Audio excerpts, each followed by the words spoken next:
Hello? Hello, everyone. Can you hear me? Sweet. Give me 1 second.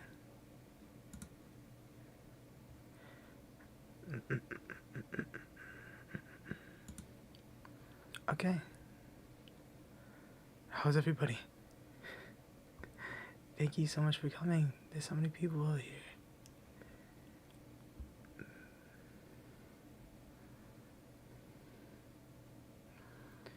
Let's see.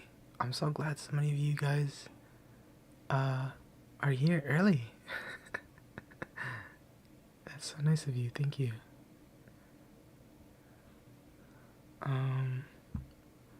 Give me a second here. Let's see.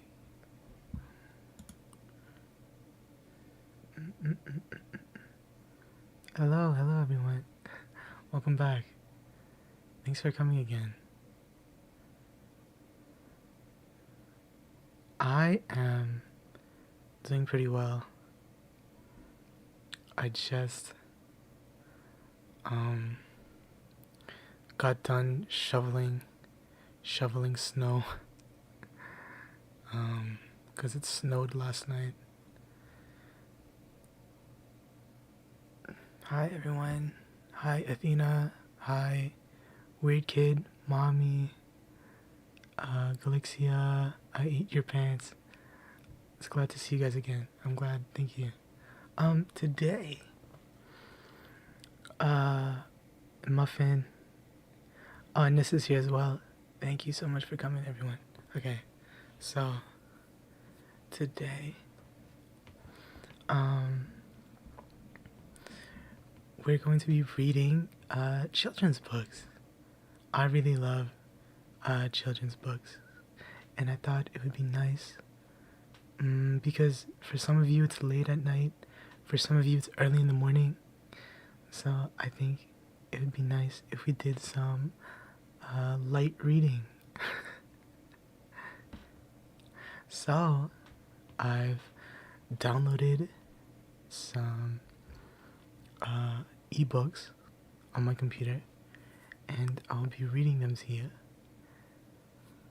and I hope you guys like it. We can wait a little bit. Maybe more people want to stop by before we start. Hello, Ham. Welcome. We're just gonna... Let's just talk for a little bit before we start reading. I don't want to, start and then have people come in midway, How's the sound? Can you hear me well? I turned off the binaural audio today, so my mic might sound a little bit different because I'm not using the binaural audio.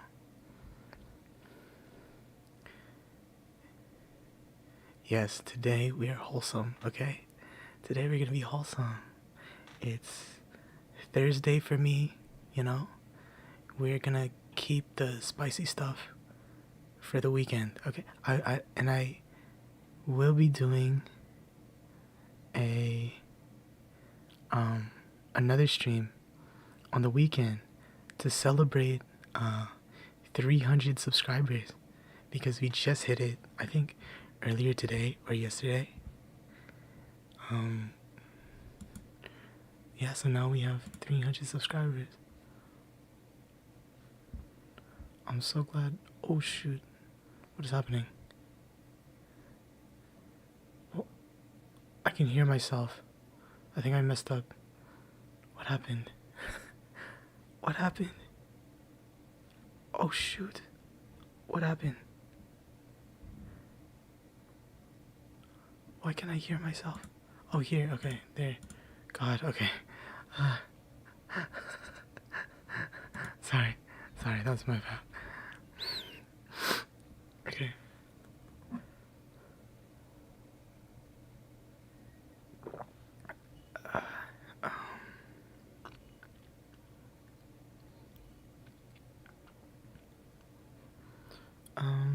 On the Twitter thing, the Twitter, it's solved now. At the top right of your screen, you can see that's my Twitter at. So if you have Twitter, please follow me. I haven't posted anything yet. I don't even know what to post, to be honest. But hopefully, I can do that. And Scarlett, hello, welcome. Hello, Scarlett. Thank you for coming.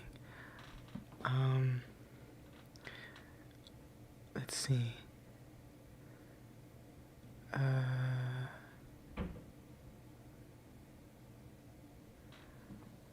Okay, it sounds good. Thank you. Okay.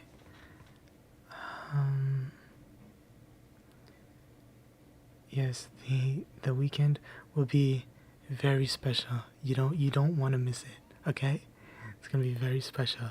Okay, today is gonna be wholesome, but this stream on the weekend is gonna be pretty spicy. I have something special planned, so you don't want to miss it. But obviously, you guys have busy schedules, so you don't have to make every stream. I appreciate you guys coming, but if you're super busy, then that's totally fine. Okay, I think we can get started. Okay, and the books we'll be reading, is, oh, Muffin, you're gonna bake a cake? That's so nice of you. If you do, please send me a picture on Twitter. That's the other thing about Twitter, is you can send me whatever you would like. If you, I don't know, you can just at me in anything. I don't know. I don't really know how Twitter works, but yeah. And someone actually, I think Athena made a fan art. How do I show that? Can I show it? How do I show that? Should I put it on the screen quickly?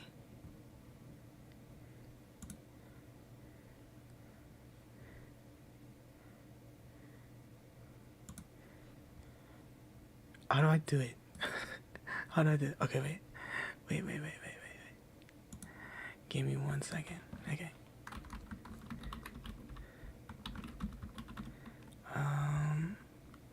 Let me put it.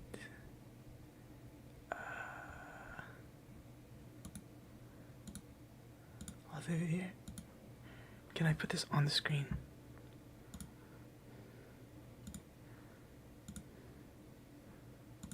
Let's see.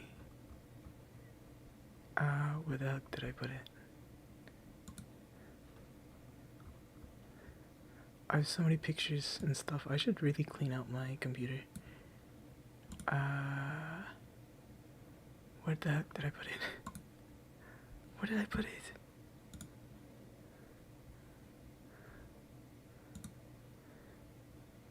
Where did I put it? Okay. Let's see. Where did I put it? Oh, here. Okay.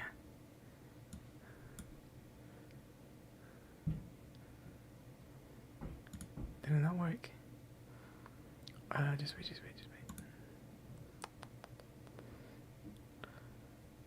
Where did I put it?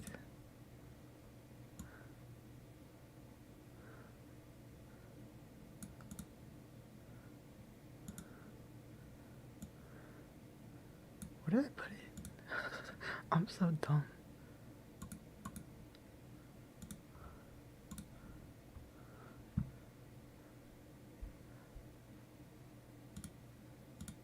It's in here. Why can't I see it?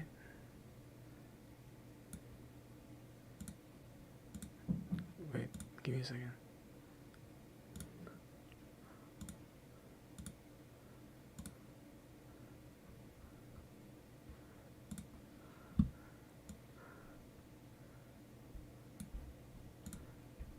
Did it not work? Why can't I do it? Here we go again. Another again. Why am I so bad with technology? Oh my god, this is so embarrassing. Okay, here we go. Wait. What happened? Oh, I screwed it up. Did I screw it up? What happened? What happened to the picture? Oh my god. What the heck?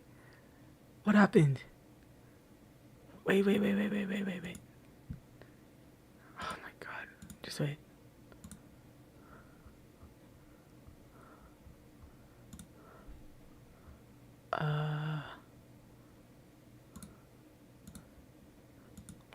Okay, wait.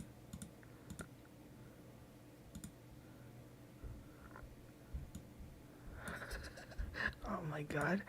Not again. Okay, wait. Where did I put it?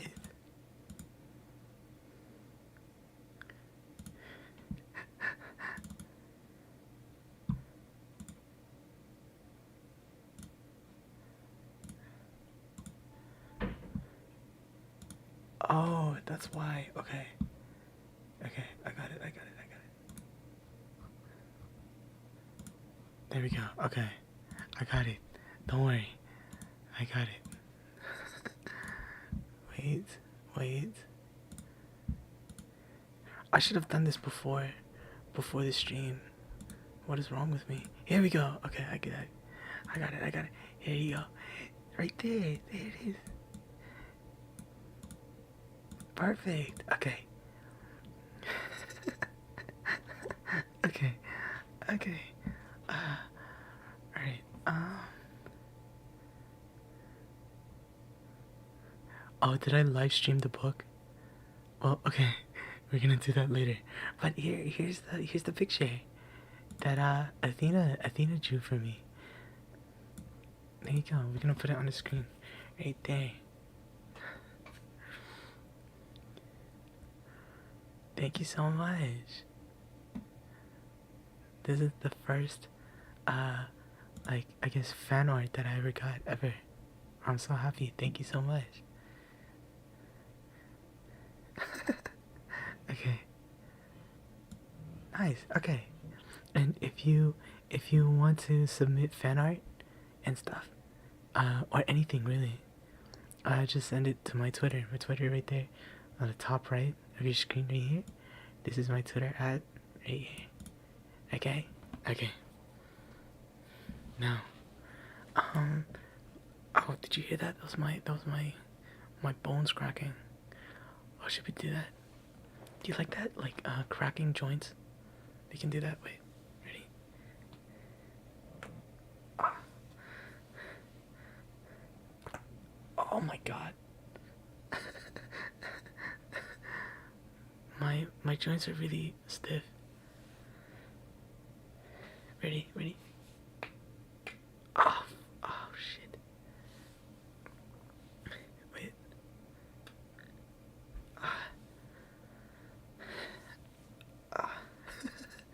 Here, I can do my neck too. My neck.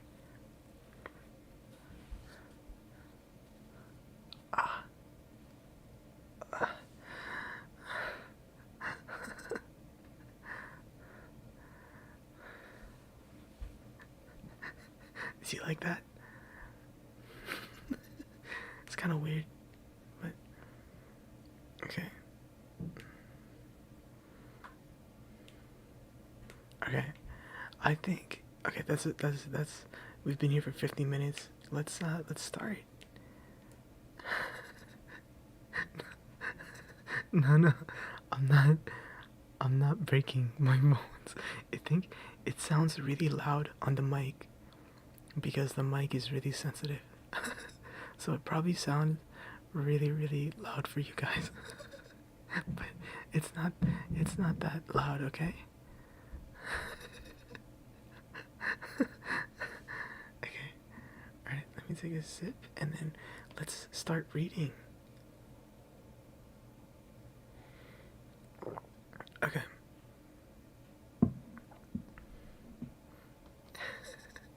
So, give me one moment.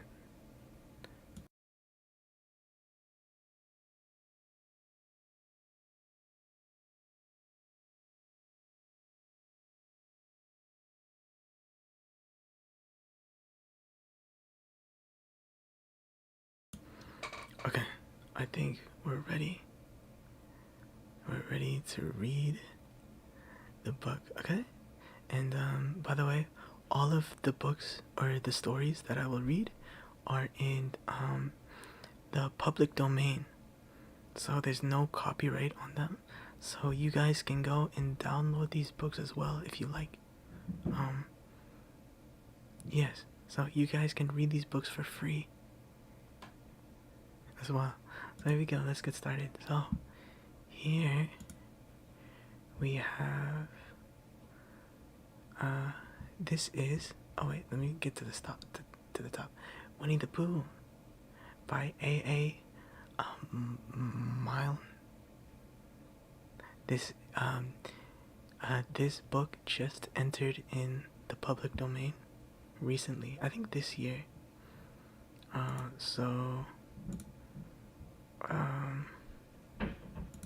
Yeah, so now we're allowed to read it publicly, and I won't get, charged with anything, so you can legally read this book. So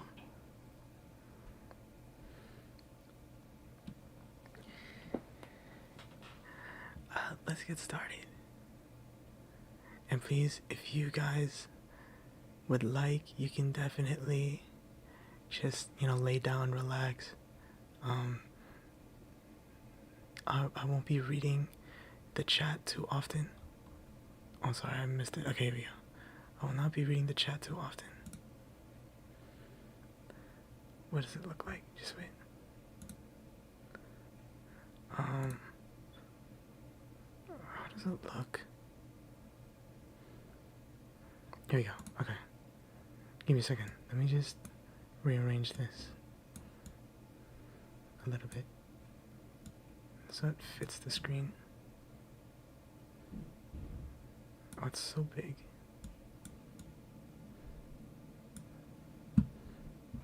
It's too big. Okay, there you go. Okay, here we go.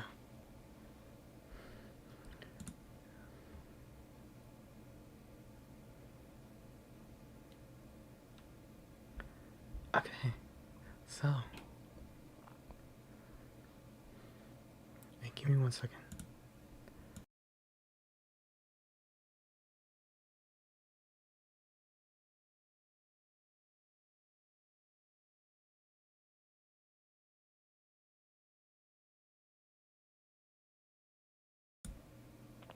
Okay. Chapter 1, in which we are introduced to Winnie the Pooh and some bees, and the stories begin. Here is Edward Bear coming downstairs now. Bump, bump, bump on the back of his head. Behind Christopher Robin. It is, as far as he knows, the only way of coming downstairs. But sometimes he feels that there really is another way. If only he could stop bumping for a moment and think of it. And then he feels that perhaps there isn't. Anyhow, here he is at the bottom, and ready to be introduced to you, Winnie the Pooh. When I first heard his name, I said, just as you are going to say, but I thought he was a boy. So did I, said Christopher Robin. Then you can't call him Winnie. I don't. But you said he's Winnie the Pooh. Don't you know what there means? Ah, yes. Now I do, I said quickly. And I hope you do too. Because it is all the explanation you are going to get. Sometimes Winnie the Pooh likes a game of some sort when he comes downstairs.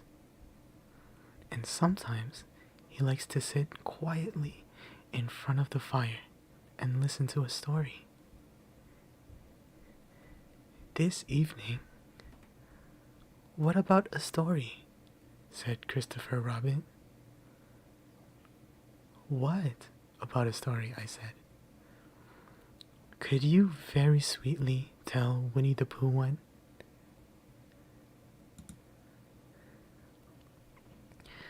"I suppose I could," I said. "What sort of stories does he like?" "About himself, because he's that sort of bear." "Oh, I see. So could you very sweetly?" "I'll try," I said. So I tried. Once upon a time, a very long time ago now, about last Friday, Winnie the Pooh lived in a forest all by himself under the name of Sanders.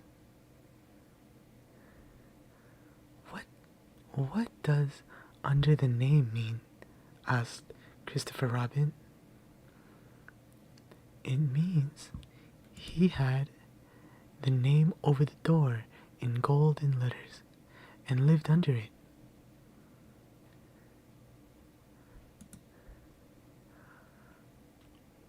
"Winnie the Pooh wasn't quite sure," said Christopher Robin. "Now I am," said a growly voice. "Then I will go on," said I. One day, when he was out walking, he came to an open place in the middle of the forest. And in the middle of this place was a large oak tree. And from the top of the tree, there came a loud buzzing noise. Winnie the Pooh sat down at the door of the tree, put his head between his paws, and began to think. "First of all," he said to himself, "that buzzing noise means something. You don't get a buzzing noise like that. Just buzzing and buzzing, without its meaning something.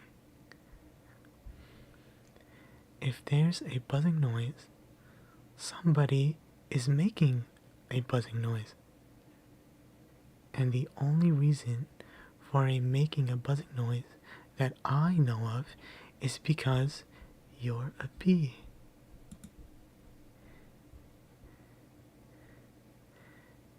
Then he thought another long time and said, "And the only reason for being a bee that I know of is making honey." And then he got up and said, "And the only reason for making honey is so that I can eat it." So he began to climb the tree. He climbed and climbed and he climbed. And as he climbed, he sang a little song to himself. It went like this. "Isn't it funny how a bear likes honey? Buzz, buzz, buzz. I wonder why he does." Then he climbed a little further and a little further, and then just a little further. By that time, he had thought of another song. It's a very funny thought that if bears were bees, they'd build their nests at the bottom of trees. And that being so, if the bees were bears, we shouldn't have to climb up all these stairs. He was getting rather tired by this time, so that is why he sang a complaining song. He was nearly there now, and if he just stood on that branch, crack! "Oh, help," said Pooh, as he dropped 10 feet on the branch below him. "If only I hadn't," he said, as he bounced 20 feet onto the next branch.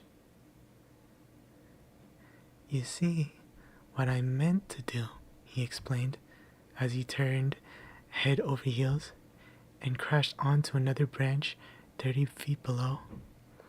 "What I meant to do." Of course, it was rather, he admitted, as he slithered very quickly through the next 6 branches. "It all comes, I suppose," he decided, as he said goodbye to the last branch, spun round 3 times, and flew gracefully into a gorse bush. "It all comes of liking honey so much. Oh, help." He crawled out of the gorse bush, brushed the prickles from his nose, and began to think again. And the first person he thought of was Christopher Robin. "Was that me?" said Christopher Robin in an odd voice, hardly daring to believe it. "That was you." Christopher Robin said nothing, but his eyes got larger and larger, and his face got pinker and pinker. So Winnie the Pooh went round to his friend Christopher Robin, who lived behind a green door in another part of the forest. "Good morning, Christopher Robin," he said. "Good morning, Winnie the Pooh," said you. "I wonder if you've got such a thing as a balloon about you." "A balloon?" "Yes, I just said to myself coming along, I wonder if Christopher Robin has such a thing as a balloon about him. I just said it to myself thinking of balloons and wondering." "What do you want a balloon for?" you said. Winnie the Pooh looked around to see that nobody was listening, put his paw to his mouth, and said in a deep whisper, "Honey." "But you don't get honey with balloons." "I do," said Pooh. "Well, it just happened that you had been to a party the day before at the house of your friend Piglet, and you had balloons at the party. You had a big green balloon, and one of Rabbit's relations had a big blue one and had left it behind, being really too young to go to a party at all, and so you had brought the green one and the blue one home with you."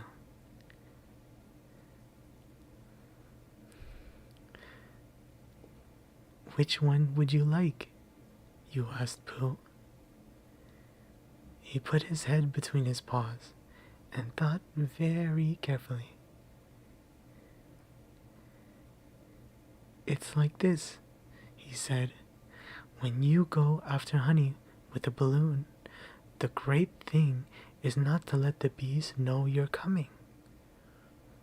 Now, if you have a green balloon, they might think you were only part of the tree and not notice you. And if you have a blue one, they might think you were only part of the sky and not notice you. And the question is, which is more likely? Wouldn't they notice you underneath the balloon? You asked. They might, or they might not, said Winnie the Pooh. You never can tell with bees. He thought for a moment and said, I shall try to look like a small black cloud. That will deceive them.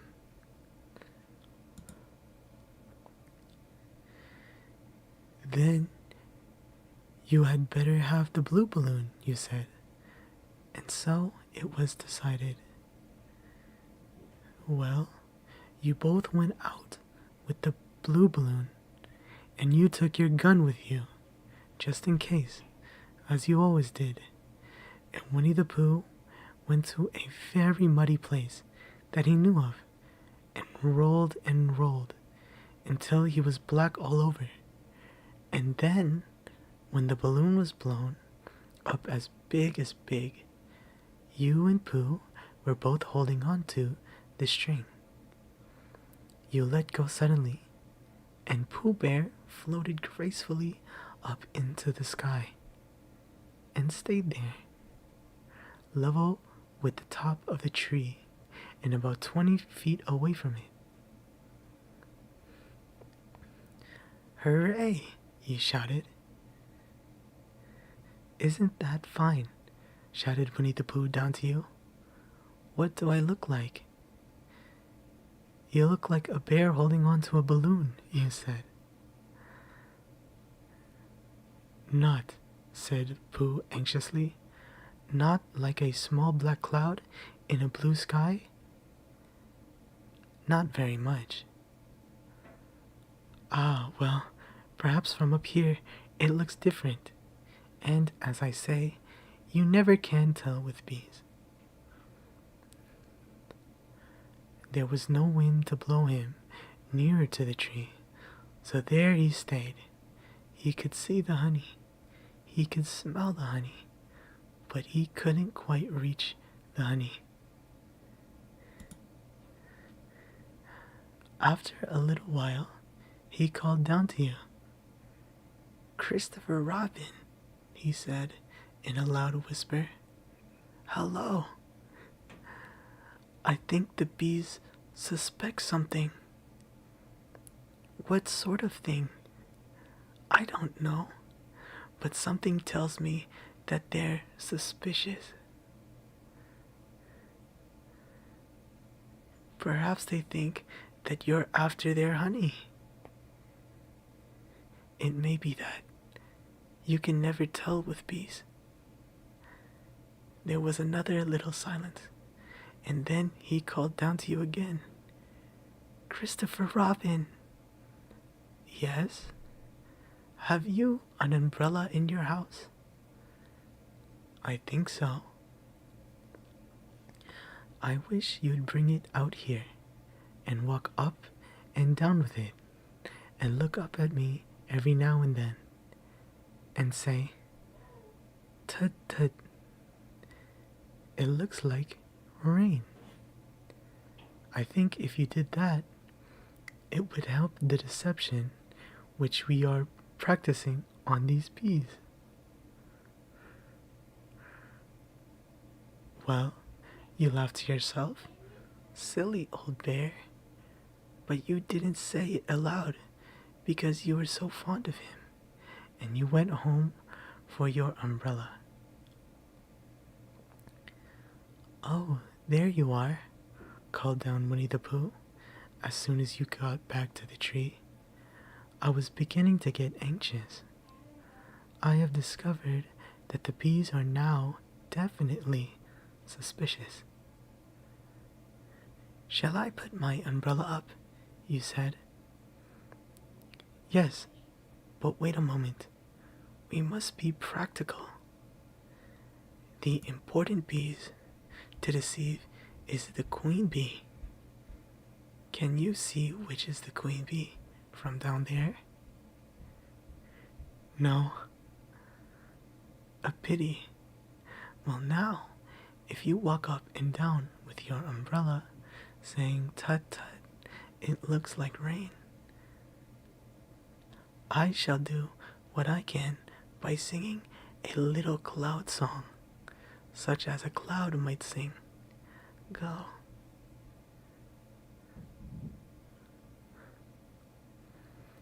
So while you walked up and down and wondered if it would rain, Winnie the Pooh sang this song. How sweet to be a cloud floating in the blue. Every little cloud always sings aloud. How sweet to be a cloud floating in the blue. It makes him very proud to be a little cloud. The bees were still buzzing as suspiciously as ever. Some of them, indeed, left their nests and flew around the cloud as it began the second verse of this song. And one bee sat down on the nose of the cloud for a moment and then got up again.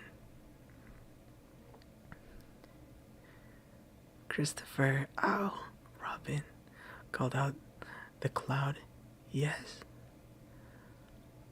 I have just been thinking, and I have come to a very important decision. These are the wrong sort of bees. Are they?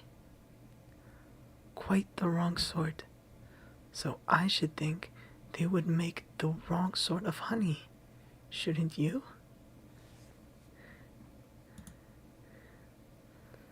Would they? Yes. So I think I shall come down. How? Asked you. Winnie the Pooh hadn't thought about this. If he let go of the string, he would fall. Bump. And he didn't like the idea of that. So he thought for a long time, and then he said, Christopher Robin, you must shoot the balloon with your gun. Have you got your gun?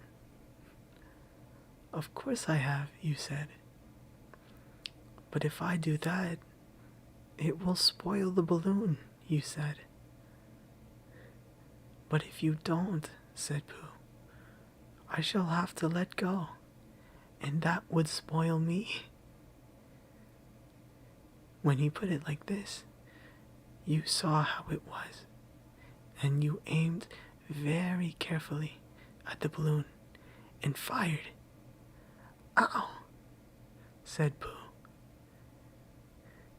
Did I miss? You asked. You didn't exactly miss, said Pooh, but you missed the balloon. I'm so sorry, you said, and you fired again, and this time you hit the balloon, and the air came slowly out, and Winnie the Pooh floated down to the ground. But his arms were so stiff from holding on to the string of the balloon all that time that they stayed up straight in the air for more than a week. And whenever a fly came and settled on his nose, he had to blow it off. And I think, but I am not sure, that this is why he was always called Pooh. Is that the end of the story? Asked Christopher Robin. That's the end of that one. There are others. About Pooh and me, and Piglet, and Rabbit, and all of you. Don't you remember? I do remember. And then when I try to remember, I forget.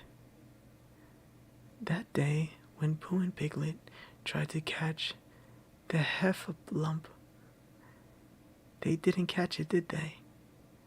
No.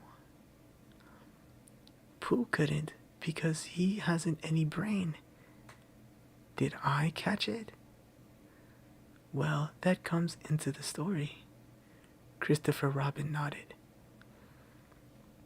I do remember, he said. Only Pooh doesn't very well. So that's why he likes having it told to him again. Because then it's a real story and not just a remembering. Well, that's how I feel, I said.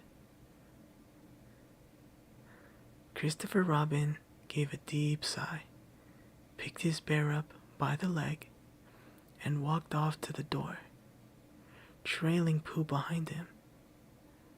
At the door, he turned and said, Coming to see me have my bath? I might, I said. I didn't hurt him when I shot him, did I? Not a bit. He nodded and went out, and in a moment I heard Winnie the Pooh bump, bump, bump, going up the stairs behind him.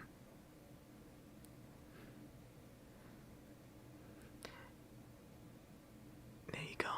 Did you like that? That is chapter 1. Okay. I hope you guys like that. Let's see. What are people saying? I'm sorry, I'm not reading the chat room. I apologize.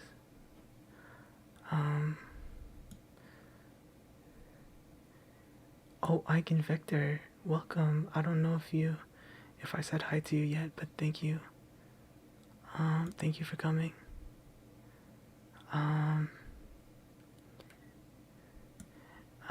Miki Jack, thank you for coming. Thank you. Hello. Welcome.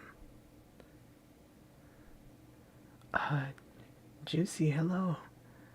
Hello. Oh, I read your comment earlier today, I think, or yesterday. Thank you for coming.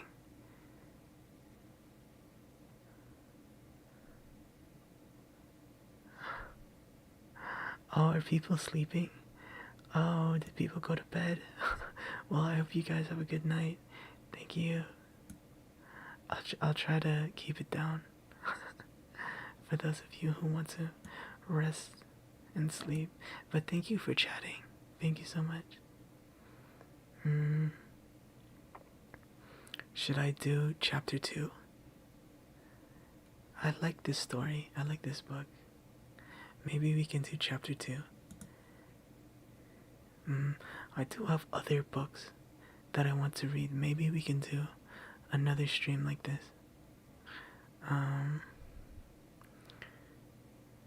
And it seems Mommy left as well. I'm sorry I couldn't say goodnight, but thank you for coming. Okay, let's continue. I like this story. I think you guys are enjoying it. Let's continue. Oh, Buddy Cloudy, hello. Thank you for coming. And yes, for some of you it's morning. Good morning. I hope you have a good morning and a good rest of your day. Yes, and it's almost the weekend. Very close. We're very close to the weekend. So just hang in there, okay? We're gonna continue reading. Alright, I'm not gonna look at the chat for a little bit, okay? But I'm gonna continue, okay? Alright, let's go. Chapter 2, in which Pooh goes visiting and gets into a tight place. Give me one moment. I'm just gonna drink water.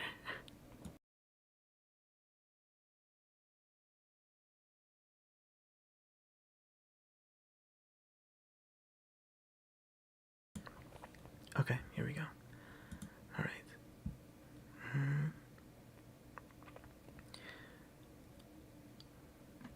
Edward Bear, known to his friends as Winnie the Pooh, or Pooh for short, was walking through the forest one day, humming proudly to himself.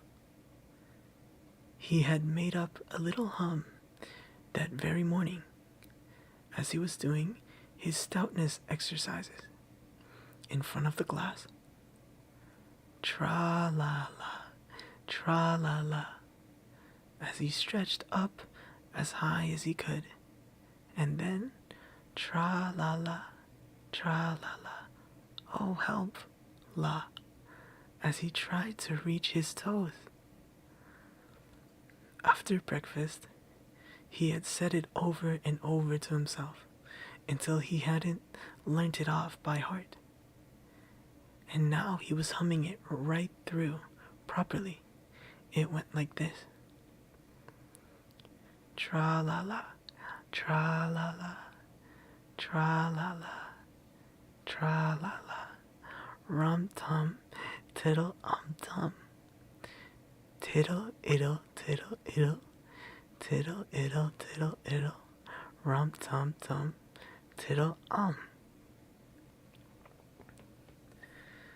Well, he was humming this hum to himself and walking along gaily, wondering what everyone else was doing and what it felt like being somebody else, when suddenly he came to a sandy bank, and in the bank was a large hole. "Aha," said Pooh. "Rum-tum, tiddle-um-tum. If I know anything about anything, that hole means rabbit," he said. "And rabbit means company," he said. "And company means food, and listening to me hum and such like. Rum-tum, tiddle-um." So he bent down, put his head into the hole, and called out, "Is anybody home?" There was a sudden scuffling noise from inside the hole, and then silence. "What I said was, is anybody at home?" called out Pooh very proudly. "No," said a voice, and then added, "You needn't shout so loud. I heard you quite well the first time." "Brother," said Pooh, "isn't there anybody here at all?" "Nobody." Winnie the Pooh took his head out of the hole and thought for a little, and he thought to himself, there must be somebody there, because somebody must have said nobody. So he put his head back in the hole and said, "Hello, Rabbit, is that you?" "No," said Rabbit, in a different sort of voice this time. "But isn't that Rabbit's voice?" "I don't think so," said Rabbit. "It isn't meant to be me." "Oh," said Pooh. He took his head out of the hole and had another think. And then he put it back and said, "Well, could you very kindly tell me where Rabbit is?" "He has gone to see his friend Pooh Bear, who is a great friend of his." "But this is me," said Bear, very much surprised. "What sort of me?" "Pooh Bear." "Are you sure?" said Rabbit, still more surprised. Quite sure," said Pooh. "Oh, well, then come in." So Pooh pushed and pushed and pushed his way through the hole, and at last he got in. "You were quite right," said Rabbit, looking at him all over. "It is you. Glad to see you." "Who did you think it was?" Well, I wasn't sure. You know how it is in the forest. One can't have anybody coming into one's house. One has to be careful. What about a mouthful of something? Pooh always liked a little something at 11 o'clock in the morning, and he was very glad to see Rabbit getting out the plates and mugs. And when Rabbit said, "Honey or condensed milk with your bread," he was so excited that he said both. And then, so as not to seem greedy, he added, "But don't bother about the bread, please." And for a long time after that he said nothing, until at last, humming to himself in a rather sticky voice, he got up, shook Rabbit lovingly by the paw, and said that he must be going on. "Must you?" said Rabbit politely. "Well," said Pooh, "I could stay a little longer if you..." And he tried very hard to look in the direction of the larder. "As a matter of fact," said Rabbit, "I was going out myself directly." "Oh, well then, I'll be going on. Goodbye." "Well, goodbye. If you're sure you won't have any more." "Is there any more?" asked Pooh quickly. Rabbit took the covers off the dishes and said, "No, there wasn't." "I thought not," said Pooh, nodding to himself. "Well, goodbye. I must be going on." So he started to climb out of the hole. He pulled with his front paws and pushed with his back paws, and in a little while his nose was out in the open again, and then his ears, and then his front paws, and then his shoulders, and then... "Oh, help," said Pooh. "I'd better go back." "Oh, bother," said Pooh. "I shall have to go on." "I can't do either," said Pooh. "Oh, help and bother." Now by this time, Rabbit wanted to go for a walk too, and finding the front door dull, he went out by the back door and came around to Pooh and looked at him. "Hello, are you stuck?" he asked. No, said Pooh carelessly, "just resting and thinking and humming to myself." "Here, give us a paw." Pooh Bear stretched out a paw, and Rabbit pulled and pulled and pulled. "Ow!" cried Pooh. "You're hurting." "The fact is," said Rabbit, "you're stuck."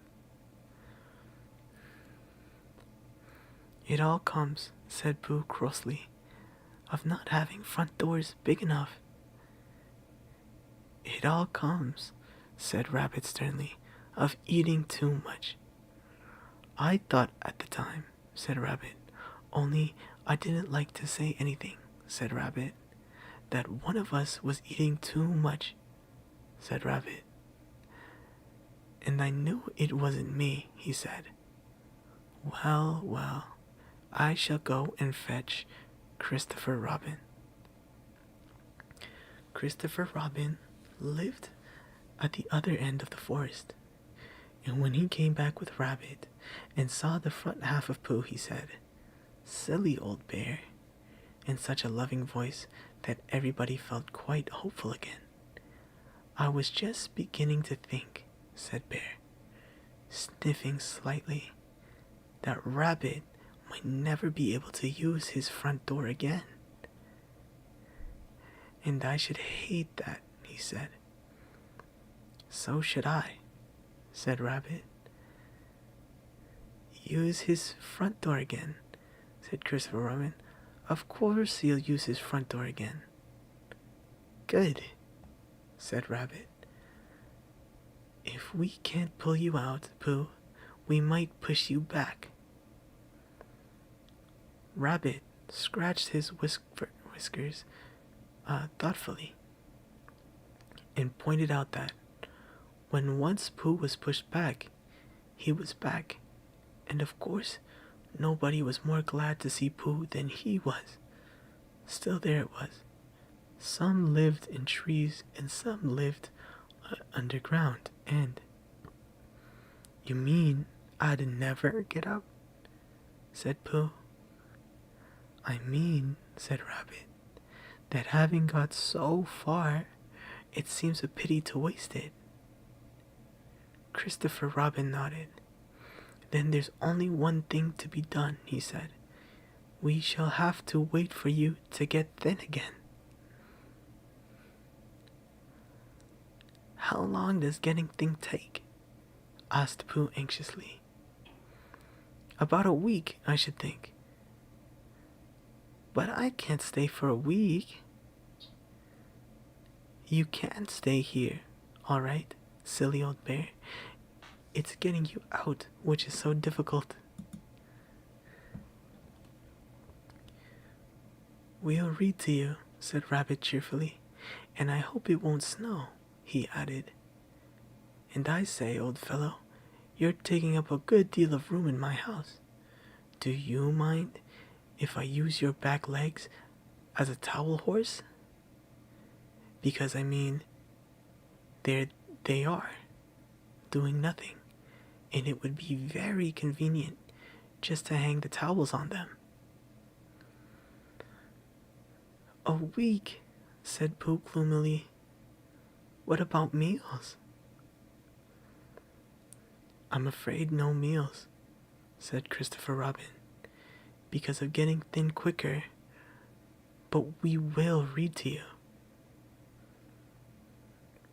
Bear began to sigh, and then found he couldn't because he was so tightly stuck.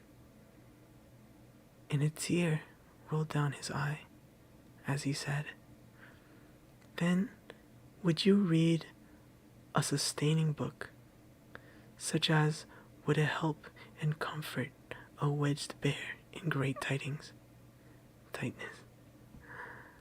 So, for a week, Christopher Robin read that sort of book at the north end of Pooh, and Rabbit hung his washing on the south end, and in between, Bear felt himself getting slenderer and slenderer. And at the end of the week, Christopher Robin said, Now! So he took hold of Pooh's front paws, and Rabbit took hold of Christopher Robin, and all Rabbit's friends and relations took hold of Rabbit, and they all pulled together, and for a long time Pooh only said, Ow! And oh! And then, all of a sudden, he said, Pop! Just as if a cork were coming out of a bottle. And Christopher Robin and Rabbit and all Rabbit's friends and relations went head over heels backwards. And on the top of them came Winnie the Pooh, free. So, with a nod of thanks to his friends, he went on with his walk through the forest, humming proudly to himself. But Christopher Robin looked after him lovingly and said to himself, Silly old bear.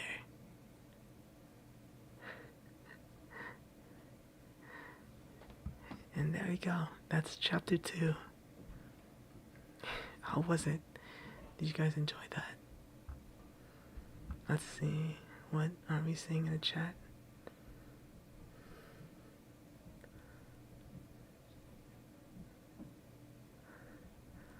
Ah, yes. Winnie the Pooh's name is Edward. Edward something. Edward Bear, I think.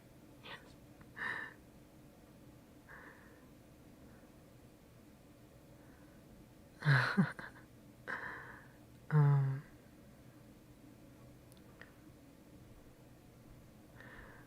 See, I'm glad you guys are enjoying. I'm glad you're enjoying the the story. Should we try a different book? We've read 2 chapters of Winnie the Pooh, but I have other books as well. We can see. Give me one moment. Oh, it's gonna be bright.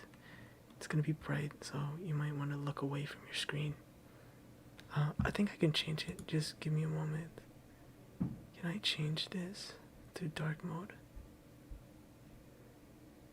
Okay, well, we can wait. Let's go back to here. Let's go back to here. Maybe this is darker. Yeah, sorry about that. It's really bright. The Kindle app.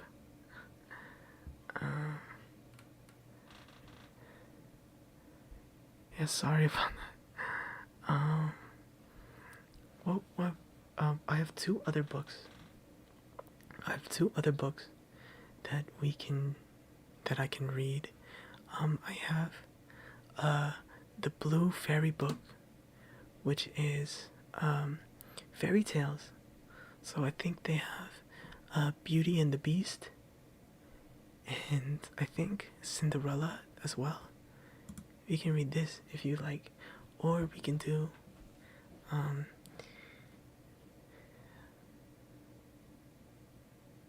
we can read East of the Sun and West of the Moon. Is another one we can do. Or we can do more Winnie the Pooh. Would you guys like Winnie the Pooh? We can do more Winnie the Pooh. That's fine. I like the Winnie the Pooh stories. Okay, we can do more. Give me one moment.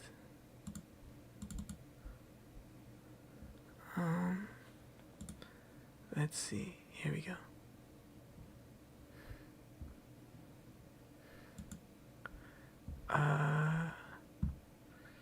Give me 1 second. Go back to this. You can do more Winnie the Pooh.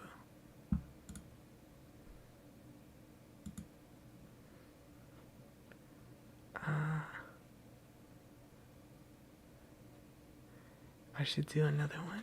Well, I don't know. I didn't know if you guys would like this this type of stream.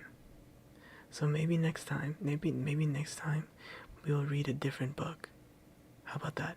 Or I don't know how long this book is. I don't know if we can finish it today. Especially if everyone's sleeping. My goal today is for everyone to be relaxed or sleepy, you know. And I'm glad some of you guys are already sleeping. But let's do this one. Let's continue with Winnie the Pooh. Okay, chapter. Alright, give me 1 second. I'm just gonna drink some water again.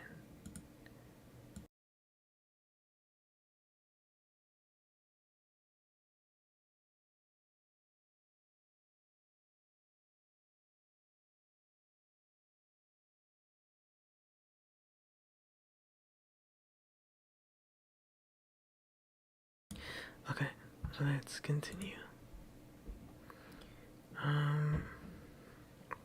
Let's go. Chapter 3, in which Pooh and Piglet go hunting and nearly catch a woozle. The Piglet lived in a very grand house in the middle of a beech tree, and the beech tree was in the middle of the forest, and the Piglet lived in the middle of the house. Next to his house was a piece of broken board which had Trespassers W on it. Then Christopher Robin asked the Piglet what it meant. He said it was his grandfather's name and had been in the family for a long time. Christopher Robin said you couldn't be called Trespassers W. And Piglet said yes, you could, because his grandfather was. And it was short for Trespassers Will, which was short for Trespassers William. And his grandfather had had two names in case he lost one. Trespassers after an uncle, and William after Trespassers.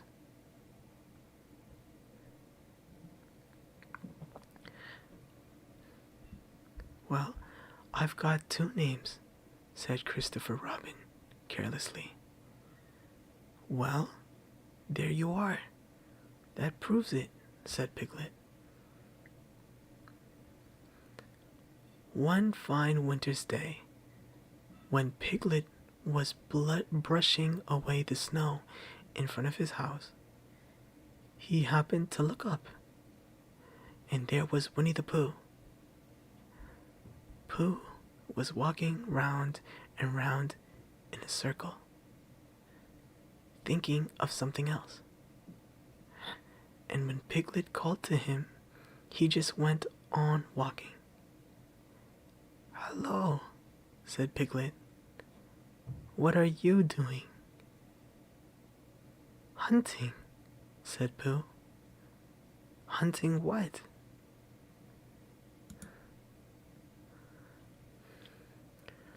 Tracking something, said Winnie the Pooh very mysteriously. Tracking what? Said Piglet, coming closer.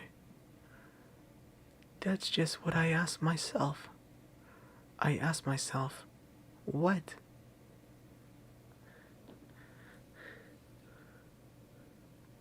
What do you think you'll answer? I shall have to wait until I catch up with it, said Winnie the Pooh. Now look there. He pointed to the ground in front of him. What do you see there? Tracks, said Piglet. Paw marks. He gave a little squeak of excitement. Oh, Pooh, do you think it's a woozle? It may be, said Pooh. Sometimes it is, and sometimes it isn't. You never can tell with paw marks. With these few words, he went on tracking, and Piglet, after watching him for a minute or two, ran after him. Winnie the Pooh had come to a sudden stop and was bending over the tracks in a puzzled sort of way. What's the matter? Asked Piglet. It's a very funny thing, said Bear, but there seem to be two animals now. This, whatever it was, has been joined by another, whatever it is, and the two of them are now proceeding in company. Would you mind coming with me, Piglet, in case they turn out to be hostile animals? Piglet scratched his ears in a nice sort of way and said that he had nothing to do until Friday and would be delighted to come in case it really was a woozle. You mean in case it really is two woozles, said Winnie the Pooh.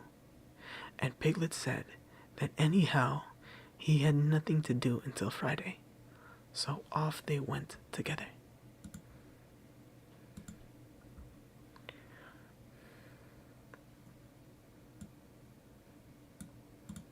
Okay, there was a small spinney of lark trees just here, and it seemed as if the two woozles, if that is what they were, had been going round this spinney. So round this spinney went Pooh and Piglet after them. Piglet passing the time by telling Pooh what his grandfather, Trespasser W, had done to remove stiffness after tracking, and how his grandfather, Trespasser W, had suffered in his later years from shortness of breath, and other matters of interest, and Pooh wondering what a grandfather was like, and if perhaps this was two grandfathers they were after now, and if so, whether he would be allowed to take one home and keep it, and what Christopher Robin would say. And still the tracks went on in front of them. Suddenly, Winnie the Pooh stopped and pointed excitedly in front of him. "Look!"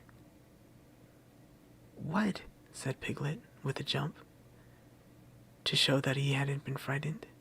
And then to show that he hadn't been frightened, he jumped up and down once or twice, more in an exercising sort of way. "The tracks," said Pooh. "A third animal has joined the other two." "Pooh!" cried Piglet. "Do you think it's another woozle?" "No," said Pooh. "Because it makes different marks. It is either two woozles and one, as it might be, whizzle, or two, as it might be, whizzles and one, if so it is, woozle. Let's continue to follow them."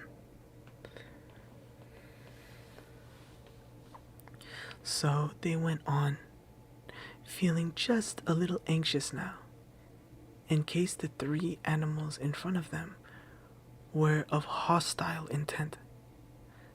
And Piglet wished very much that his grandfather, T.W., were there, instead of elsewhere. And Pooh thought how nice it would be if they met Christopher Robin suddenly, but quite accidentally, and only because he liked Christopher Robin so much. And then, all of a sudden, Winnie the Pooh stopped again and licked the tip of his nose in a cooling manner, for he was feeling more hot and anxious than ever in his life before. There were 4 animals in front of them. "Do you see, Piglet? Look at their tracks. 3, as it were, woozles, and 1, as it was, whizzles. Another woozle has joined them." And so it seems to be, there were the tracks, crossing over each other here, getting muddled up with each other there. But quite plainly, every now and then, the tracks of 4 set of paws. "I think," said Piglet, when he had licked the tip of his nose too, and found that it brought very little comfort, "I think that I have just remembered something. I have just remembered something that I forgot to do yesterday, and shan't be able to do tomorrow. So, I suppose I really ought to go back and do it now." "We'll do it this afternoon, and I'll come with you," said Pooh. "It isn't the sort of thing you can do in the afternoon," said Piglet quickly. "It's a very particular morning thing that has to be done in the morning, and, if possible, between the hours of— what would you say the time was?" "About 12, said Winnie the Pooh, looking at the sun. between, as I was saying, the hours of 12 and 12:05. So really, dear old Pooh, if you'll excuse me. What's that? Pooh looked up at the sky, and then, as he heard the whistle again, he looked up into the branches of a big oak tree, and then he saw a friend of his. "It's Christopher Robin," he said. "And then you'll be all right," said Piglet. "You'll be quite safe with him. Goodbye." And he trotted off home as quickly as he could, very glad to be out of danger again. Christopher Robin came slowly down his tree. "Silly old bear," he said. "What were you doing? First you went round the spinney twice by yourself, and then Piglet ran after you, and you went round again together, and then you were just going round a fourth time."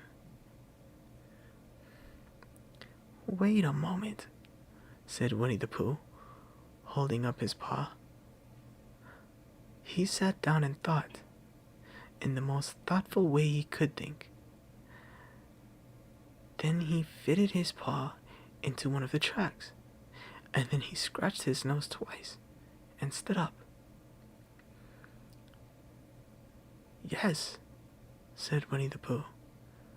"I see now," said Winnie the Pooh. "I have been foolish and deluded," said he. "And I am a bear of no brain at all." "You're the best bear in all the world," said Christopher Robin soothingly. "Am I?" said Pooh hopefully, and then he brightened up suddenly. "Anyhow," he said, "it is nearly luncheon time." So he went home for it. There you go. There's chapter 3.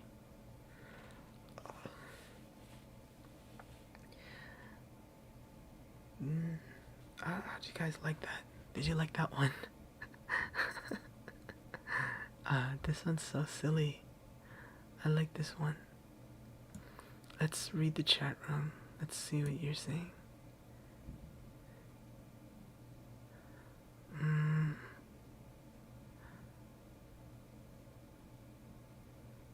Oh, you guys are doing homework. Well, I hope I'm not distracting you too much.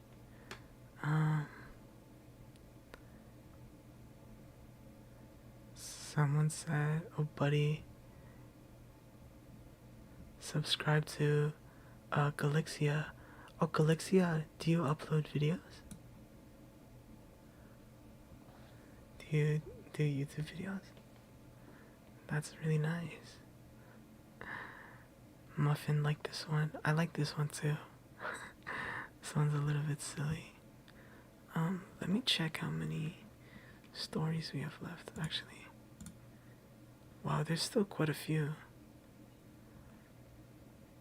How many chapters are in this book? There's quite a bit, actually. Wow, there's so many.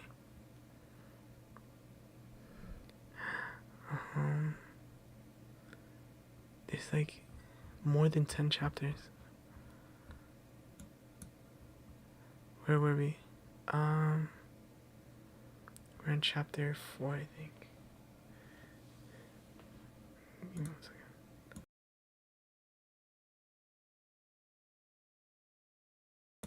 Okay.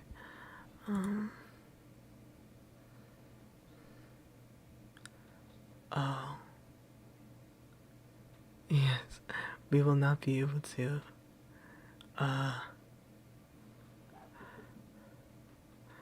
we will not be able to finish all the chapters today. Maybe another time. Maybe we can do this again. But I don't, my throat is so dry from reading so much. Let's take a short break and then we can decide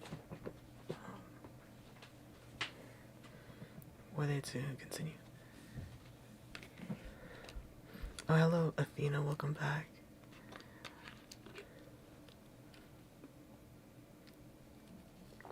Okay, let's just talk for a while. Do you guys like do you guys like this stream idea? I was afraid that maybe you guys wouldn't like it as much. Give me one moment. Let me just come back here. Okay.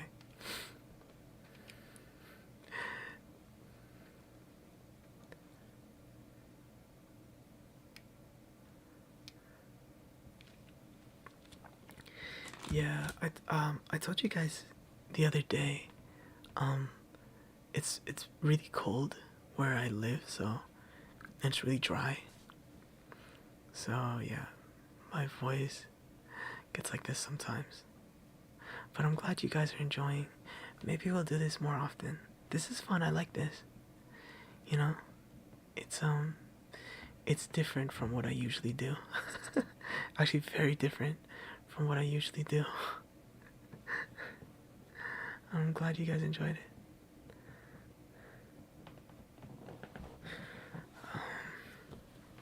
Audiobooks. Oh, and also, if you guys have any suggestions for books that you would like me to read, that'd be great. Yes.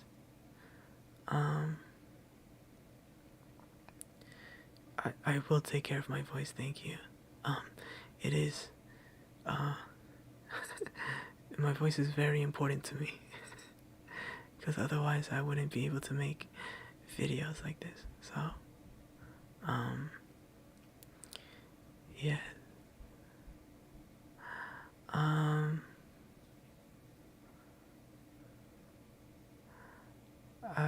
Let's check. Let's see what's going on. I think, oh, someone followed me on Twitter. Thank you. Little Jerboa. I don't know if you're here, but thank you for following me. That's so kind of you. I should use Twitter. I don't really use Twitter. Maybe I should use it more. Let's see. Let me check some more things as well.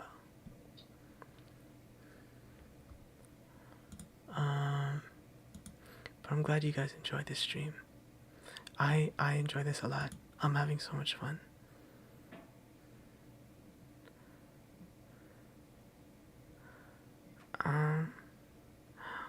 I see. Well, you can always suggest them, and then I can check them out myself. Maybe I'll just read them even off stream as well. I don't know. But yes, Athena, they unfortunately, they have to be in the public domain for me to read them on stream. Yeah, but there are many books that are in public domain. Mainly like fairy tales and like a lot of like really old books. Yes.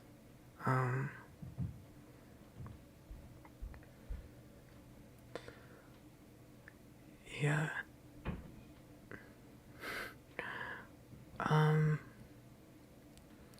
I think for next stream, I want to put like more effects. I don't know. I'll see. I want to do this again, and I'm glad you guys are having fun.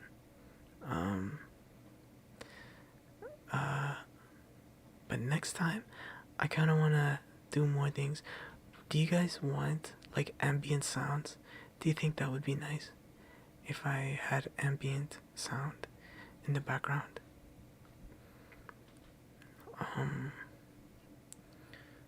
Maybe I can prepare that for next time. Also, I don't know if you noticed, but my house is a little bit busy at the moment. You know, I have people coming in and out, so I don't know if you can hear it. The other people in my house. I hope you don't. I hope it doesn't bother you too much.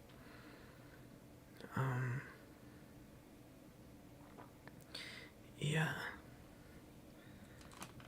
But I'm having so much fun.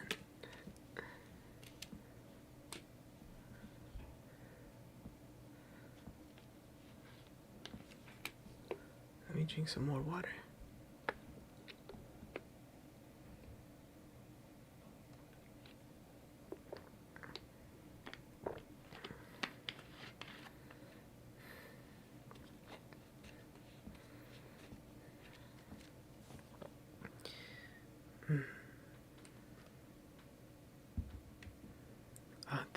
Thank you, Muffin.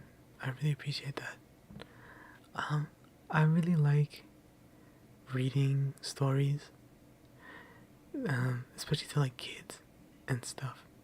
I think it's really fun, and I've always wanted to do like audiobooks, but I don't think that my voice suits audiobooks.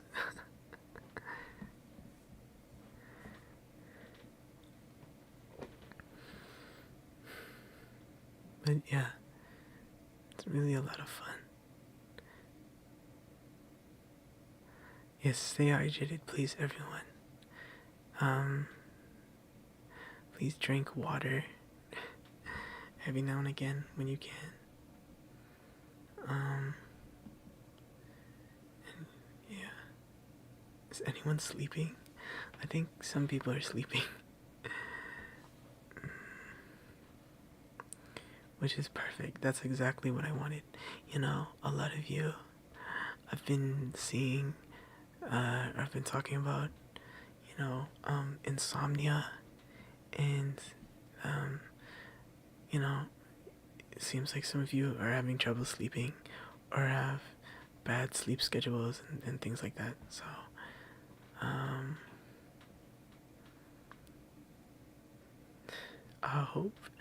I hope this can help even just a little bit.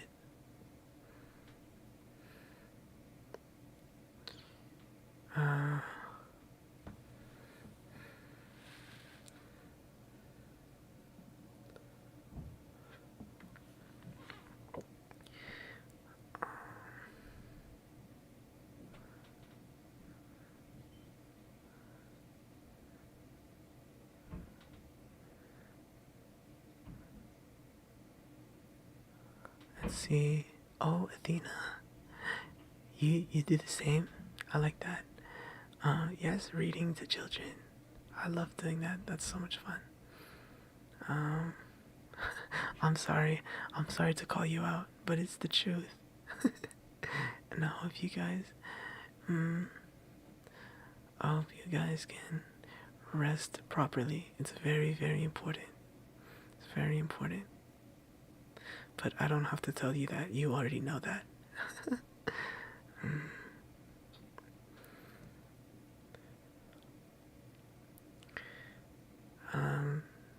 Yes.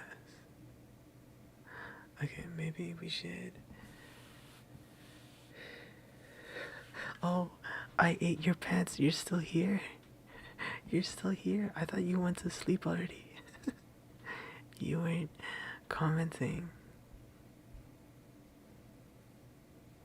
I thought you were sleeping. Well, I hope you can get some rest. And I hope you don't have a lecture tomorrow or class. Like last time.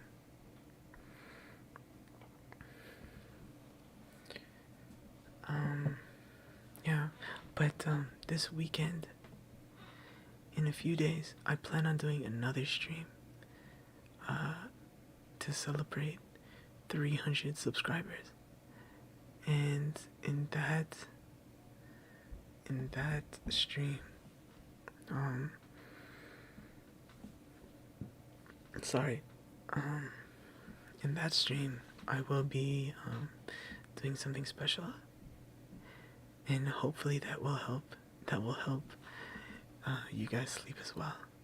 But it's gonna be more in line, I guess, with what I usually do. So it's gonna be a little bit spicy, okay?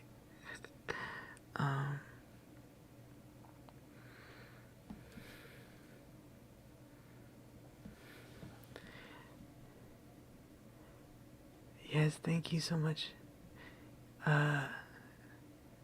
300 is a really big milestone for me.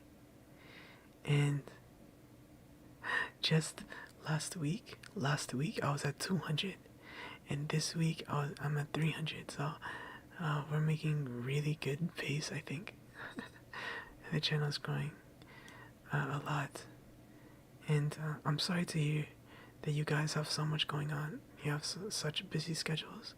I hope I don't bother you with so much, with so many streams. And I ate your pants, please. If you have to sleep, if you feel sleepy, then don't just close your eyes and then sleep.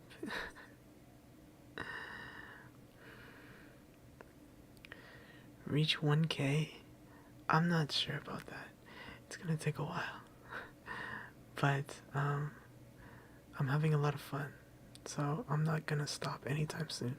And if we ever get to 1K, that'd be really great. But I'm not too hopeful, you know?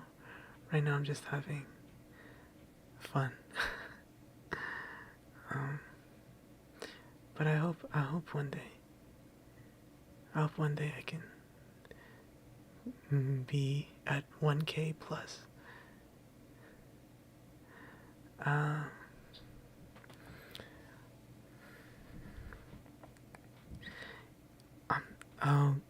I'm so glad you guys stumbled upon my channel as well.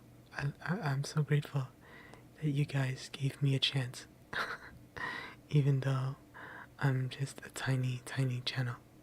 And there's so many other YouTubers that you could watch. And I'm so glad that you guys chose me.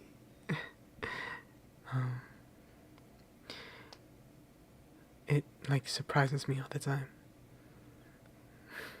When I turn a stream on, I'm like expecting there to be like no people, you know? Cause not many people watch, you know, smaller channels. But I'm glad you guys are giving me a chance. And I'd also like, you know, I would like for you guys to give other channels a chance too. If you see a smaller channel, then, you know, give them a look and consider subscribing to them. It really makes my day. You know, I check every day, every chance I get. I always check my YouTube analytics, and I always check if I get any new subscribers or comments, and I try to reply to every comment, and I try to see every subscriber. Athena, from 16 subs when I subscribed to you. Thank you so much. I'm so glad that all of you gave me a chance.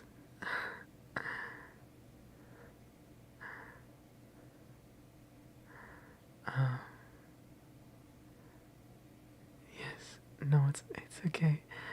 I ate your pants. You don't have to watch every stream. Maybe for you, I will do an early stream next time. I'll do it earlier for you. And for a lot of you. We'll see. I'll try and do different times for everyone so that everyone can have a comfortable viewing experience. Hopefully it's not too bothersome to you guys. But yeah, okay, okay. I will take a break. I'll get more water and then I'll come back and then we'll read a little bit more. Okay? Just give me one moment. I'll be right back. Okay?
Okay, I am back. Okay, let's continue here with the Winnie the Pooh. Let's see. How do I do this again? Okay, there you go. How does that look? That's pretty good. Let's do this. And continue like that. Okay. Give me one moment. Okay. Let's continue. Hello. Hi. Thank you. Okay. Let's continue.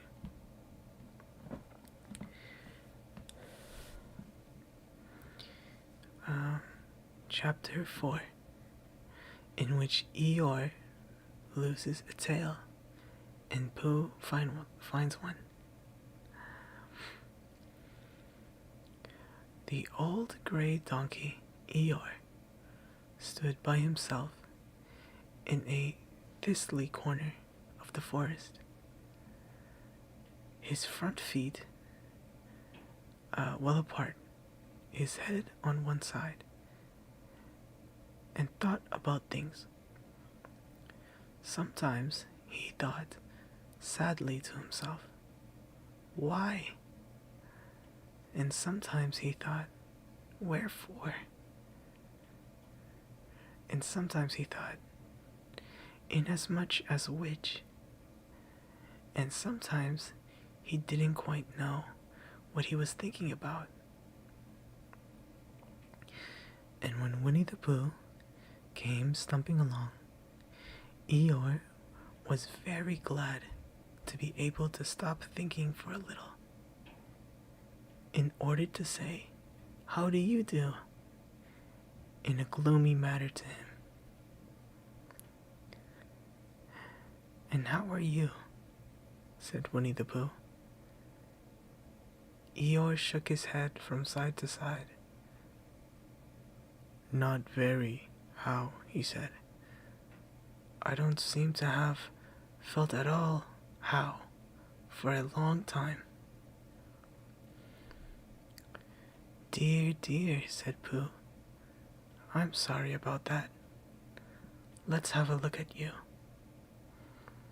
So Eeyore stood there, gazing sadly at the ground, and Winnie the Pooh walked all around him once. "Why, what's happened to your tail?" he said in surprise. "What has happened to it?" said Eeyore. "It isn't there." "Are you sure?" "Well, either your tail is there, or it isn't there. You can't make a mistake about it, and yours isn't there."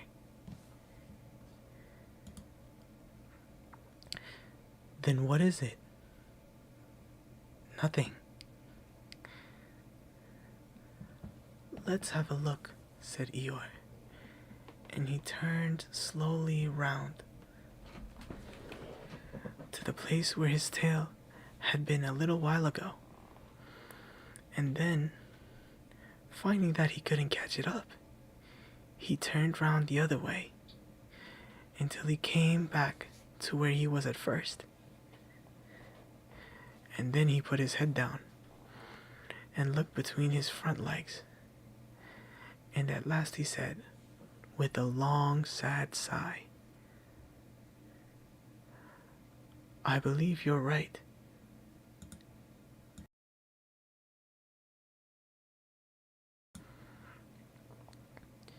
"Of course I'm right," said Pooh. "That accounts for a good deal," said Eeyore gloomily. "It explains everything. No wonder." "You must have left it somewhere," said Winnie the Pooh. "Somebody must have taken it," said Eeyore. "How like them," he added, after a long silence. Pooh felt that he ought to say something helpful about it, but didn't quite know what. So he decided to do something helpful instead. "Eeyore," he said solemnly, "I, Winnie the Pooh, will find your tail for you." "Thank you, Pooh," answered Eeyore. "You're a real friend," said he. "Not like some," he said. So Winnie the Pooh went off to find Eeyore's tail. It was a fine spring morning in the forest as he started out. Little soft clouds played happily in a blue sky, skipping from time to time in front of the sun as if they had come to put it out, and then sliding away suddenly so that the next might have its turn. Through them and between them, the sun shone bravely, and a corpse which had worn its furs all the year round seemed old and dowdy now beside the new green lace which the beeches had put on so prettily. Through copse and spiny marched bare,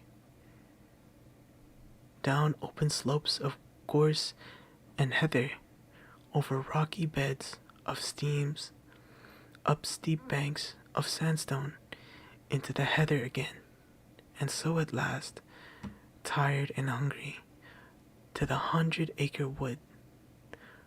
For it was in the 100-acre wood that Owl lived.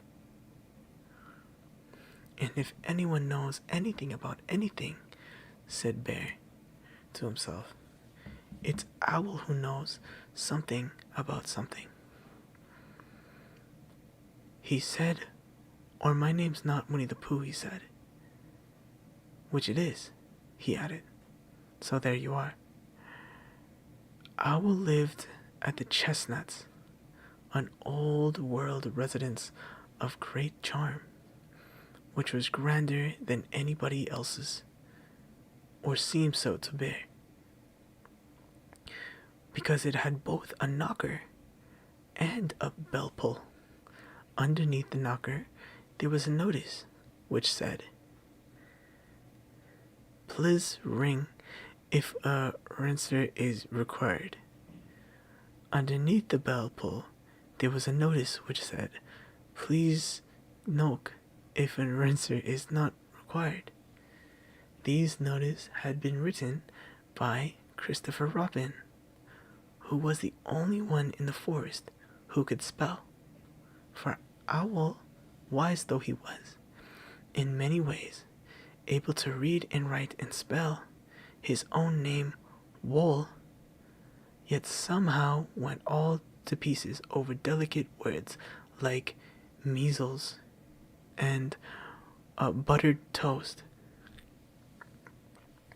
Winnie the Pooh read the two notices very carefully, first from left to right, and afterwards, in case he had missed some of it, from right to left.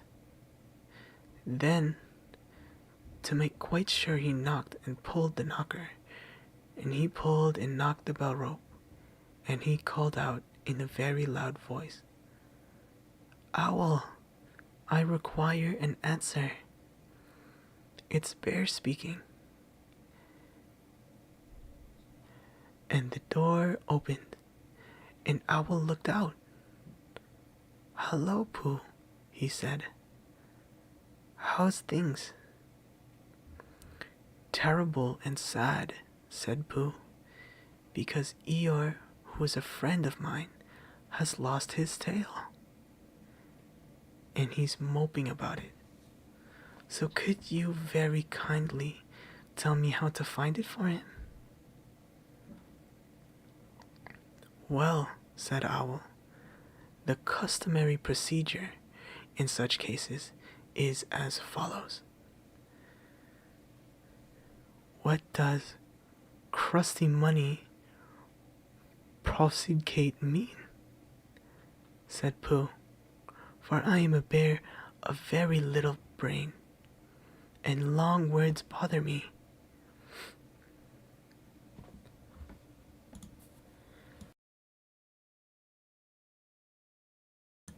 Sorry, I had to sneeze. Okay, sorry, I had to sneeze, I had to mute the mic. Oh, someone's here. Hello, Mika Martins. Thank you for coming, thank you for chatting. I really appreciate it. Okay, let's continue. It means the thing to do. As long as it means that, I don't mind, said Pooh humbly. The thing to do is as follows. First, issue a reward. Then, just a moment, said Pooh, holding up his paw. What do we do to this? What were you saying? You sneezed just as you were going to tell me. I didn't sneeze. Wow, that was... Can we talk about that? That was... What impeccable timing. I just sneezed. And the story is talking about sneezing. Okay. Yes, you did, Owl. Excuse me, Pooh. I didn't. You can't sneeze without knowing it. Well, you can't know it without something having been sneezed. What I said was, first issue a reward. You're doing it again, said Pooh sadly. A reward, said Owl very loudly. We write a notice to say that we will give a large something to anybody who finds Eeyore's tail.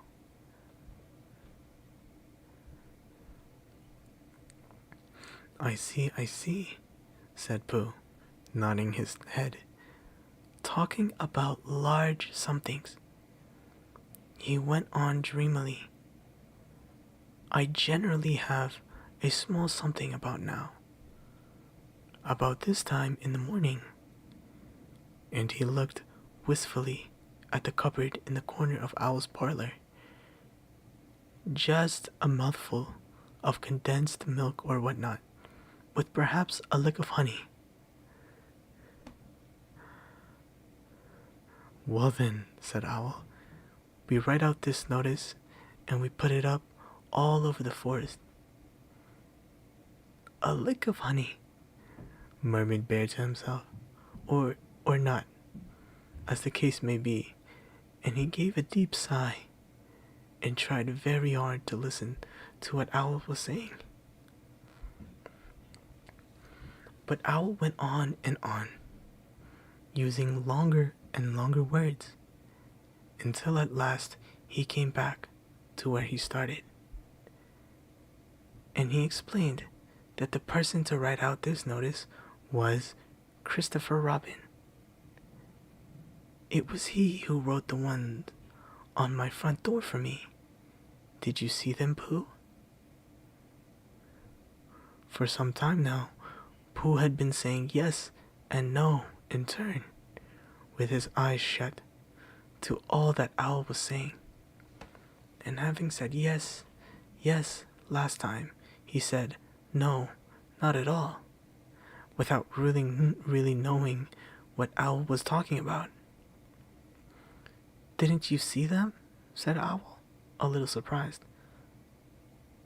Come and look at them now. So they went outside, and Pooh looked at the knocker and the notice below it, and he looked at the bell rope and the notice below it. And the more he looked at the bell rope, the more he felt that he had seen something like it, somewhere else, sometime before.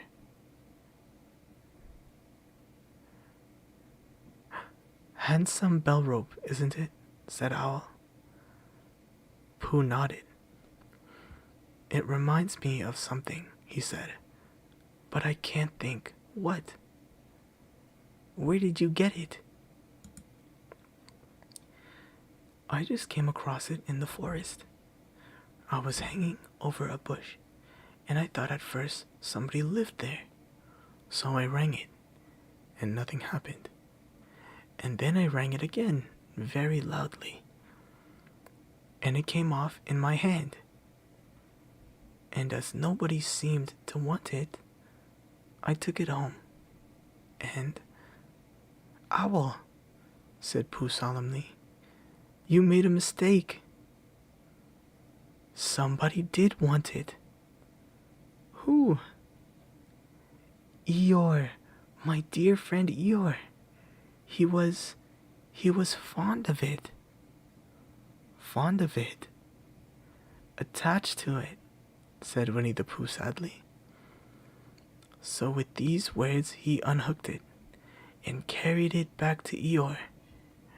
And when Christopher Robin had nailed it on in its right place again, Eeyore frisked about the forest, waving his tail so happily that Winnie the Pooh came over all funny and had to hurry home for a little snack of something to sustain him. And, wiping his mouth half an hour afterwards, he sang to himself proudly, Who found the tail? I, said Pooh, at 2:15. Only it was 11:15, really. I found the tail.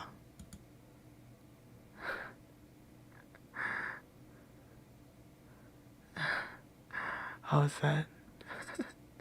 Did you like that one? Hello, we have some new people here in the chat. Hello, hello Sydney. Hello, welcome. Hello, Mika. You guys are having a nice conversation. Sorry, I'm not reading the chat as much. I'm trying to read the story. I'm happy that you guys are stopping by. Thank you so much.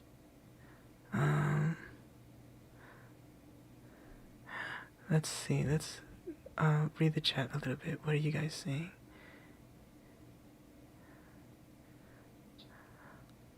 Yes, you made it just in time. We are currently chapter 5 of Winnie the Pooh. And if you missed it, you can always go back into the archive and watch the rest of the stream whenever you have time. Oh, Gojo-kun, hello, welcome. Did I say hello already? Welcome back. Thank you for coming. But yeah, how about let's continue reading? And people are saying English is not their first language. You know, in my channel analytics, I see a lot of people from different places in the world, and I'm really glad to have people from all over. And I'm trying to read slowly and clearly for people so they can follow along, no matter, you know, what your English level is completely fine. I will try and read slowly and clearly for you. But anyway, thank you so much for coming, everyone. Let's continue. Okay. Chapter 5, in which Piglet meets a Heffalump. One day, when Christopher Robin and Winnie the Pooh and Piglet were all talking together, Christopher Robin finished the mouthful he was eating and said carelessly, "I saw a Heffalump today, Piglet." "What was it doing?" asked Piglet. "Just lumping along," said Christopher Robin. "I don't think it saw me." "Oh, Athena, please take care. Thank you for coming. It seems urgent. You have work to do, right? Well, thank you for coming. I hope it goes well. Thank you for stopping by. Yes, please take care, Athena. And also, for those new viewers, Athena also drew this artwork. She drew this for me. This is her fan art, my very first fan art that I ever got. Thank you so much, Athena. I hope it goes well. Thank you for coming. Okay, let's continue. Here we go. Let's go back here. Alright, where were we?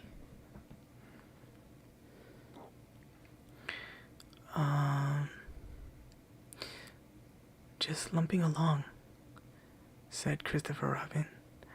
I don't think it saw me. I saw one once, said Piglet. At least I think I did, he said.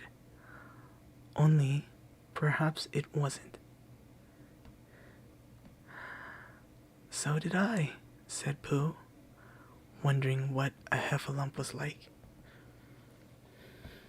You don't often see them, said Christopher Robin carelessly.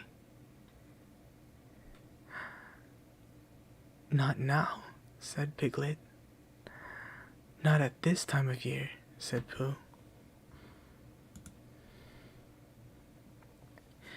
Then they all talked about something else, until it was time for Pooh and Piglet to go home together. At first, as they stumped along the path which edged the 100-acre woods, they didn't say much to each other. But when they came to the stream and had helped each other across the stepping stones, and were able to walk side by side again over the heather, they began to talk in a friendly way about this and that. And Piglet said, "If you see what I mean, Pooh." And Pooh said, "It's just what I think myself, Piglet." And Piglet said, "But on the other hand, Pooh, we must remember." And Pooh said, "Quite true, Piglet, although I had forgotten it for the moment." And then, just as they came to the 6 pine trees, Pooh looked round to see that nobody else was listening, and said in a very solemn voice, "Piglet, I have decided something." "What have you decided, Pooh?" "I have decided to catch a heffalump." Pooh nodded his head several times as he said this, and waited for Piglet to say, "How?" or "Pooh, you couldn't," or something helpful of that sort. But Piglet said nothing. The fact was, Piglet was wishing that he had thought about it first. "I shall do it," said Pooh, after waiting a little longer, "by means of a trap. And it must be a cunning trap, so you will have to help me, Piglet." "Pooh," said Piglet, feeling quite happy again now, "I will." And then he said, "How shall we do it?" And Pooh said, "That's just it. How?" And then they sat down together to think it out. Pooh's first idea was that they should dig a very deep pit, and then the Heffalump would come along and fall into the pit. And "Why?" said Piglet. "Why what?" said Pooh. "Why would he fall in?" Pooh rubbed his nose with his paw and said that the Heffalump might be walking along, humming a little song and looking up at the sky, wondering if it would rain, and so he wouldn't see the very deep pit until he was halfway down, when it would be too late. Piglet said that this was a very good trap, but supposing it were raining already? Pooh rubbed his nose again and said that he hadn't thought of that. And then he brightened up and said that if it were raining already, the Heffalump would be looking at the sky, wondering if it would clear up. And so he wouldn't see the very deep pit until he was halfway down, when it would be too late.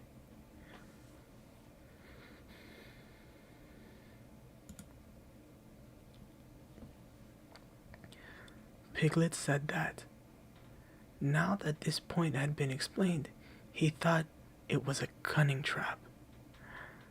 Pooh was very proud when he heard this, and he felt that the Heffalump was as good as caught already. But there was just one other thing which had to be thought about, and it was this. Where should they dig the very deep pit? Piglet said that the best place would be somewhere where a Heffalump was, just before he fell into it, only about a foot farther on. But then he would see us digging it, said Pooh. Not if he was looking at the sky. He would suspect, said Pooh, if he happened to look down. He thought for a long time, and then added sadly, "It isn't as easy as I thought." I suppose that's why Heffalumps hardly ever get caught. That must be it, said Piglet. They sighed and got up, and when they had taken a few gorse pickles out of themselves, they sat down again. And all the time Pooh was saying to himself, "If only I could think of something." For he felt sure that a very clever brain could catch a Heffalump, if only he knew the right way to go about it. Suppose, he said to Piglet, you wanted to catch me. How would you do it? Well, said Piglet, I should do it like this. I should make a trap, and I should put a jar of honey in the trap. And you would smell it, and you would go in after it, and I would go in after it, said Pooh excitedly, only very carefully so as not to hurt myself, and I would go to the jar of honey, and I should lick round the edges first of all, pretending that there wasn't any more, you know, and then I should walk away and think about it a little, and then I should come back and start licking in the middle of the jar, and then... Yes, well, never mind about that. There you would be, and there I should catch you. Now the first thing to think of is, what do Heffalumps like? I should think acorns, wouldn't you? We'll get a lot of. I say, wake up, Pooh. Pooh had gone into a happy dream, woke up with a start, and said that honey was a much more trappy thing than acorns. Piglet didn't think so, and they were just going to argue about it when Piglet remembered that if they put acorns in the trap, he would have to find the acorns, but if they put honey, then Pooh would have to give up some of his own honey. So he said, all right, honey then, just as Pooh remembered it too, and he was going to say, all right, acorns. Honey, said Piglet to himself, in a thoughtful way, as if it were now settled, I'll dig the pit, while you go and get the honey. Very well, said Pooh, and he stumped off. As soon as he got home, he went to the larder, and he stood on a chair, and took down a very large jar of honey from the top shelf. It had honey written on it, but, just to make sure, he took off the paper cover and looked at it, and it looked just like honey. But you never can tell, said Pooh. I remember my uncle saying once that he had seen cheese just this color. So he put his tongue in, and took a large lick. "Yes," he said, "it is, no doubt about that. And honey, I should say, right down to the bottom of the jar. Unless, of course," he said, "somebody put cheese in at the bottom just for a joke. Perhaps I had better go a little further, just in case. In case Heffalumps don't like cheese, same as me." "Ah," and he gave a deep sigh. "I was right. It is honey, right the way down." Having made certain of this, he took the jar back to Piglet, and Piglet looked up from the bottom of his very deep pit and said, "Got it?" And Pooh said, "Yes, but it isn't quite a full jar." And he threw it down to Piglet, and Piglet said, "No, it isn't. Is that all you've got left?" And Pooh said, "Yes, because it was." So Piglet put the jar at the bottom of the pit and climbed out, and they went off home together. "Well, good night, Pooh," said Piglet, when they had got to Pooh's house. "And we meet at 6 o'clock tomorrow morning by the pine trees and see how many Heffalumps we've got in our trap." 6 o'clock, Piglet. And have you got any string? No. Why do you want string? To lead them home with you. Oh. I think Heffalumps come if you whistle. Some do and some don't. You never can tell with Heffalumps. Well, good night. Good night. And off Piglet trotted to his house, Trespassers W, while Pooh made his preparations for bed. Some hours later, just as the night was beginning to steal away, Pooh woke up suddenly with a sinking feeling. He had had that sinking feeling before, and he knew what it meant. He was hungry. So he went to the larder, and he stood on a chair and reached up to the top shelf and found nothing. "That's funny," he thought. "I know I had a jar of honey there. A full jar, full of honey, right up to the top.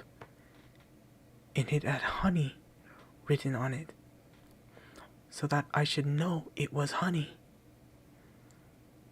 That's very funny."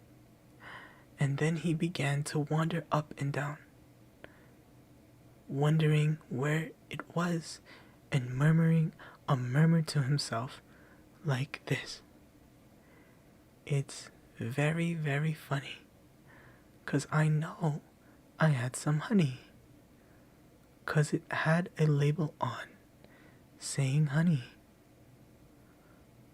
A voluptuous full-up pot too, and I don't know where it's gone to. No, I don't know where it's gone. Well, it's funny." He had murmured this to himself 3 times in a singing sort of way, when suddenly he remembered. He had put it into the cunning trap to catch the Heffalump. "Bother," said Pooh. "It all comes of trying to be kind to Heffalumps." And he got back into bed. But he couldn't sleep. The more he tried to sleep, the more he couldn't.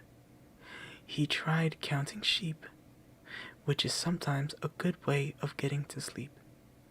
And, as that was no good, he tried counting heffalumps, and that was worse, because every heffalump that he counted was making straight for a pot of Pooh's honey,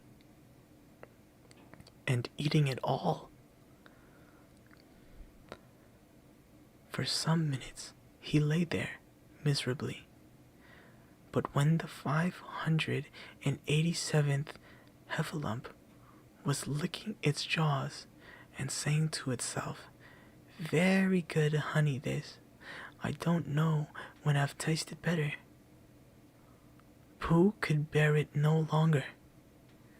He jumped out of bed. He ran out of the house, and he ran straight to the 6 pine trees. The sun was still in bed, but there was a lightness in the sky over the 100-acre woods, which seemed to show that it was waking up and would soon be kicking off the clouds off the clothes. In the half-light, the pine trees looked cold and lonely, and the very deep pit seemed deeper than it was. And Pooh's jar of honey at the bottom was something mysterious. A shape and no more, but as he got nearer to his nose told him that it was indeed honey, and his tongue came out and began to polish up his mouth, ready for it. "Bother," said Pooh, as he got his nose inside the jar. "A heffalump has been eating it." And then he thought a little and said, "Oh no, I did. I forgot." Indeed, he had eaten most of it, but there was a little left at the very bottom of the jar, and he pushed his head right in and began to lick. By and by, Piglet woke up. As soon as he woke up, he said to himself, "Oh." Then he said bravely, "Yes." And then, still more bravely, "Quite so." But he didn't feel very brave, for the word which was really jiggetting about in his brain was heffalump. What was a heffalump like? Was it fierce? Did it come when you whistled? And how did it come? Was it fond of pigs at all? If it was fond of pigs, did it make any difference what sort of pig?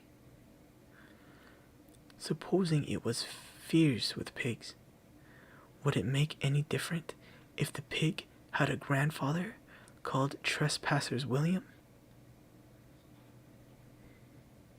He didn't know the answer to any of these questions, and he was going to see his first heffalump in about an hour from now. Of course Pooh would be with him, and it was much more friendly with too. But suppose heffalumps were very fierce with pigs and bears. Wouldn't it be better to pretend that he had a headache and couldn't go up to the 6 pine trees this morning? But then suppose that it was a very fine day and there was no heffalump in the trap. Here he would be in bed all the morning, simply wasting his time for nothing. What should he do? And then he had a clever idea. He would go up very quietly to the 6 pine trees now, peep very cautiously into the trap, and see if there was a heffalump there. And if there was, he would go back to bed, and if there wasn't, he wouldn't. So off he went. At first, he thought that there wouldn't be a heffalump in the trap, and then he thought that there would. And as he got nearer, he was sure that there would, because he could hear it heffalumping about like anything. "Oh dear, oh dear, oh dear," said Piglet to himself, and he wanted to run away. But somehow, having got so near, he felt that he must just see what a heffalump was like. So he crept to the side of the trap and looked in. And all the time, Winnie the Pooh had been trying to get the honey jar off his head. The more he shook it, the more tightly it stuck. "Bother," he said, inside the jar, and "oh, help me," and mostly "ow." And he tried bumping it against things, but as he couldn't see what he was bumping it against, it didn't help him.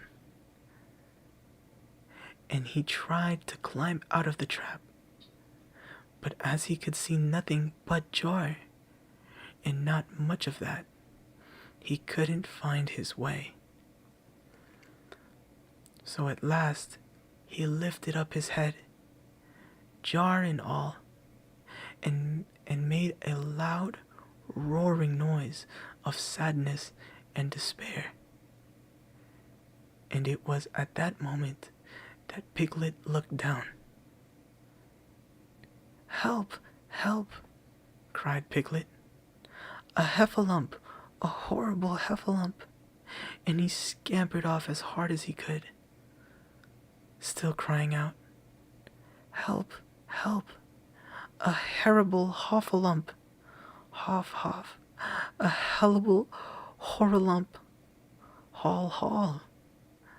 A hoffable hellerump!" And he didn't stop crying and scampering until he got to Christopher Robin's house. "Whatever's the matter, Piglet?" said Christopher Robin, who was just getting up. "Heff," said Piglet, breathing so hard that he could hardly speak. "A heff, a heff, a heffalump." "Where?" "Up there," said Piglet, waving his paw.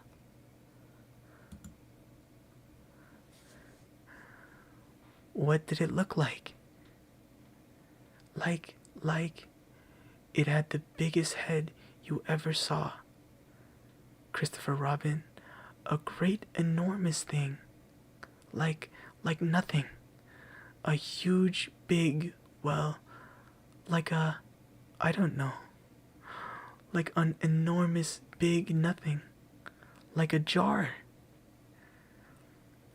"Well," said Christopher Robin, putting on his shoes, "I shall go and look at it. Come on."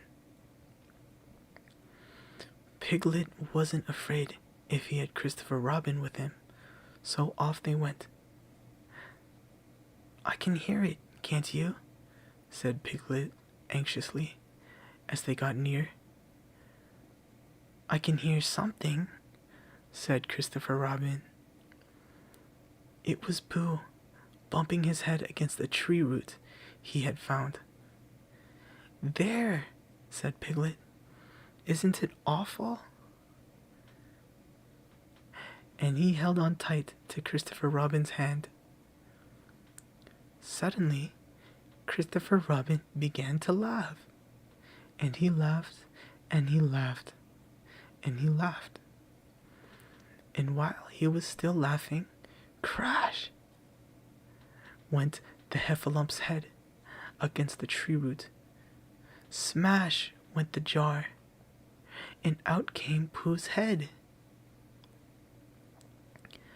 Then Piglet saw What a foolish piglet he had been, and he was so ashamed of himself that he ran straight home and went to bed with a headache. But Christopher Robin and Pooh went home to breakfast together. "Oh, Bear," said Christopher Robin, "how I do love you." "So do I," said Pooh. There you go. There was, that's chapter 5 of, Winnie the Pooh. How'd you guys like that? I like that one. That one was very nice. Let's see. Let's look at the chat. Who is here? Candice. Hello. Thank you for coming. I've seen you comment on my YouTube videos before, I think. Thank you for coming.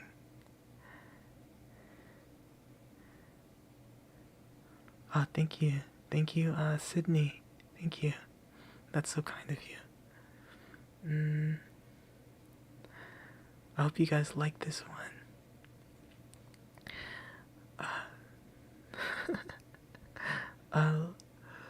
Let's see, what else are you guys saying?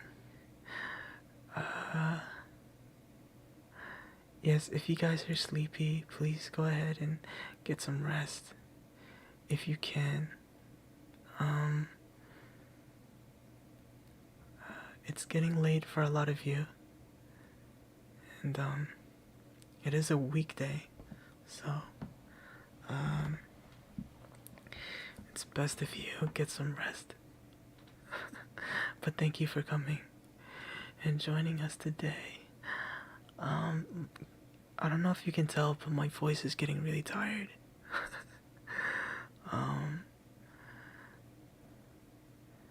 And I don't know how much. This book is very, very long. I don't know if I'll be able to finish the book today, and we have been streaming for 2.5 hours already. Maybe we can do one more. We can read one more chapter. And Sydney, thank you. Yes, I did very recently reach 300 subscribers on my YouTube channel. Thank you all for subscribing and watching my videos. Yes. Let's check real quick how much it is now. How much do I have now? I have 321. That's so many. Thank you guys so much. Let's see. What do you? I can do one more. There's I think some people just got here, so maybe I'll do one more. This will be the last one, and afterwards, I hope you guys can get some rest. Okay, we'll read one more. Okay. Here we go. And thank you. You guys are so kind. Thank you so much. All right, let's read chapter 6. Hold on. Let me drink some water first, actually.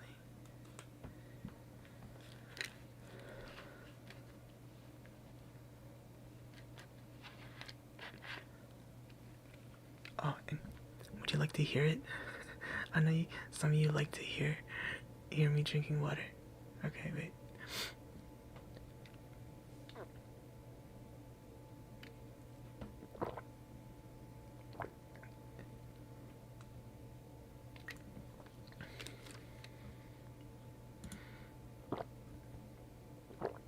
I don't know if you can hear that. Can you hear that? Wait.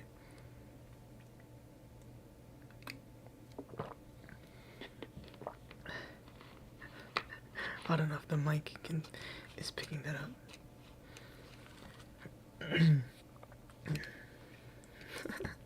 Okay, let's continue. Okay. My back is getting a little bit sore as well if I'm sitting down. Okay. Let's do chapter 6. Okay. In which Eeyore has a birthday and gets 2 presents. Eeyore, the old gray donkey, stood by the side of the stream and looked at himself in the water. Pathetic, he said. That's what it is. Pathetic. He turned and walked slowly down the stream for 20 yards, splashed across it, and walked slowly back on the other side. Then he looked at himself in the water again. As I thought, he said, no better from this side, but nobody minds. Nobody cares. Pathetic. That's what it is. There was a crackling noise in the bracken behind him, and out came Pooh. Good morning, Eeyore, said Pooh. Good morning, Pooh Bear, said Eeyore gloomily. If it is a good morning, he said. Which I doubt, said he. Why? What's the matter? Nothing, Pooh Bear, nothing. We can't all, and some of us don't. That's all there is to it. Can't all what? Said Pooh, rubbing his nose. Gaiety.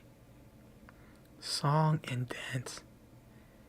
Here we go round the mulberry bush. Oh, said Pooh.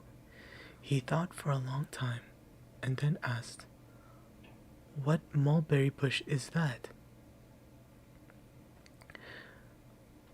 Bonhomie, went on Eeyore gloomily. French word meaning bonhomie, he explained. I'm not complaining, but there it is. Pooh sat down on a large stone and tried to think this out. It sounded to him like a riddle, and he was never much good at riddles. Being a bear of very little brain, so he sang Cottlestone Pie instead. Cottlestone, Cottlestone, Cottlestone Pie, a fly can't bird, but a bird can fly. Ask me a riddle, and I reply, Cottlestone, Cottlestone, Cottlestone Pie. That was the first verse. When he had finished it, Eeyore didn't actually say that he didn't like it. So Pooh very kindly sang the second verse to him. Cottlestone, Cottlestone, Cottlestone Pie. A fish can't whistle, and neither can I. Ask me a riddle, and I reply, Cottlestone, Cottlestone, Cottlestone Pie. Eeyore still said nothing at all. So Pooh hummed the third verse quietly to himself. Cottlestone, Cottlestone, Cottlestone Pie. Why does a chicken? I don't know why. Ask me a riddle, and I reply, Cottlestone, Cottlestone, Cottlestone Pie. That's right, said Eeyore. Sing, umpty tiddly, umpty too. Here we go gathering nuts, and May, enjoy yourself. I am, said Pooh. Some can, said Eeyore. Why? What's the matter? Is anything the matter? You seem so sad, Eeyore. Sad? Why should I be sad? It's my birthday. The happiest day of the year. Your birthday? Said Pooh, in great surprise. Of course it is. Can't you see? Look at all the presents I have had. He waved a foot from side to side. Look at the birthday cake, candles, and pink sugar. Pooh looked, first to the right and then to the left. Presents? Said Pooh. Birthday cake? Said Pooh. Where? Can't you see them? No, said Pooh. Neither can I, said Eeyore. Joke, he explained. Ha ha. Pooh scratched his head, being a little puzzled by all this. But is it really your birthday? He asked. It is. Oh, well, many happy returns of the day, Eeyore. And many happy returns to you, Pooh Bear. But it isn't my birthday. No, it's mine. But you said many happy returns. Well, why not? You don't always want to be miserable on my birthday, do you? Oh, I see, said Pooh. It's bad enough, said Eeyore, almost breaking down. Being miserable myself. What with no presents, and no cake, and no candles, and no proper notice taken of me at all. But if everybody else is going to be miserable too. This was too much for Pooh. Stay there, he called to Eeyore, as he turned and hurried back home as quickly as he could. For he felt that he must get poor Eeyore a present of some sort at once. And he could always think of a proper one afterwards. Outside his house, he found Piglet, jumping up and down, trying to reach the knocker. Hello, Piglet, he said. Hello, Pooh, said Piglet. What are you trying to do? I was trying to reach the knocker, said Piglet. I just came around. Let me do it for you, said Pooh kindly. So he reached up and knocked at the door. I have just seen Eeyore, he began, and poor Eeyore is in a very sad condition, because it's his birthday, and nobody has taken any notice of it, and he's very gloomy. You know what Eeyore is, and there he was, and what a long time whoever lives here is answering this door. And he knocked again. But Pooh, said Piglet, it's your own house. Oh, said Pooh, so it is, he said. Well, let's go in. So in they went. The first thing Pooh did was to go to the cupboard to see if he had quite a small jar of honey left. And he had, so he took it down. I'm giving this to Eeyore, he explained, as a present. What are you going to give? Couldn't I give it too? Said Piglet. From both of us? No, said Pooh. That would not be a good plan. All right then, I'll give him a balloon. I've got one left from my party, and I'll go and get it now, shall I? That, Piglet, is a very good idea. It is just what Eeyore wants to cheer him up. Nobody can be uncheered with a balloon. Uncheered. No one can be uncheered with a balloon. So off Piglet trotted, and in the other direction went Pooh with his jar of honey. It was a warm day, and he had a long way to go. He hadn't gone more than halfway when a sort of funny feeling began to creep all over him. It began at the tip of his nose and trickled all through him and went out the soles of his feet. It was just as if somebody inside him were saying, "Now then, Pooh, time for a little something." "Dear, dear," said Pooh. "I didn't know it was as late as that." So he sat down and took the top off his jar of honey. "Lucky I brought this with me," he thought. Many a bear going out on a warm day like this would never have thought of bringing a little something with him, and he began to eat. "Now let me see," he thought, as he took his last lick of the inside of the jar. "Where was I going? Ah, yes, Eeyore." He got up slowly, and then suddenly he remembered. He had eaten Eeyore's birthday present.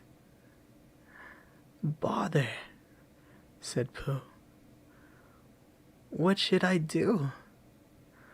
I must give him something." For a little while, he couldn't think of anything.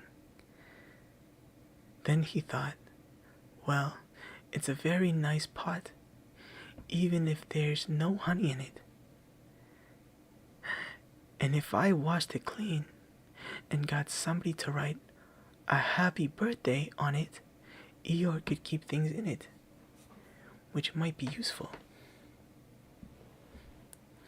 So, as he was just passing the 100-acre wood, he went inside to call on Owl, who lived there. "Good morning, Owl," he said. "Good morning, Pooh," said Owl. "Many happy returns of Eeyore's birthday," said Pooh. "Oh, is that what it is? What are you giving him, Owl?" "What are you giving him, Pooh?" "I'm giving him a useful pot to keep things in, and I wanted to ask you." "Is this it?" said Owl, taking it out of Pooh's paw. "Yes, and I wanted to ask you." "Somebody has been keeping honey in it," said Owl. "You can keep anything in it," said Pooh earnestly. "It's very useful like that, and I wanted to ask you." You ought to write a happy birthday on it." "That was what I wanted to ask you," said Pooh, "because my spelling is wobbly. It's good spelling, but it wobbles, and the letters get in the wrong places. Would you write a happy birthday on it for me?" "It's a nice pot," said Owl, looking at it all around. "Couldn't I give it too, from both of us?" "No," said Pooh. "That would not be a good plan. Now I'll just wash it first, and then you can write on it." Well, he washed the pot out and dried it, while Owl licked the end of his pencil and wondered how to spell birthday. "Can you read, Pooh?" he asked a little anxiously. "There's a notice about knocking and ringing outside my door, which Christopher Robin wrote. Could you read it? Christopher Robin told me what it said, and then I could. Well, I'll tell you what this says, and then you'll be able to. So Owl wrote, and this is what he wrote. Hippy pappy pathethede thethede pathethede. Pooh looked on admiringly.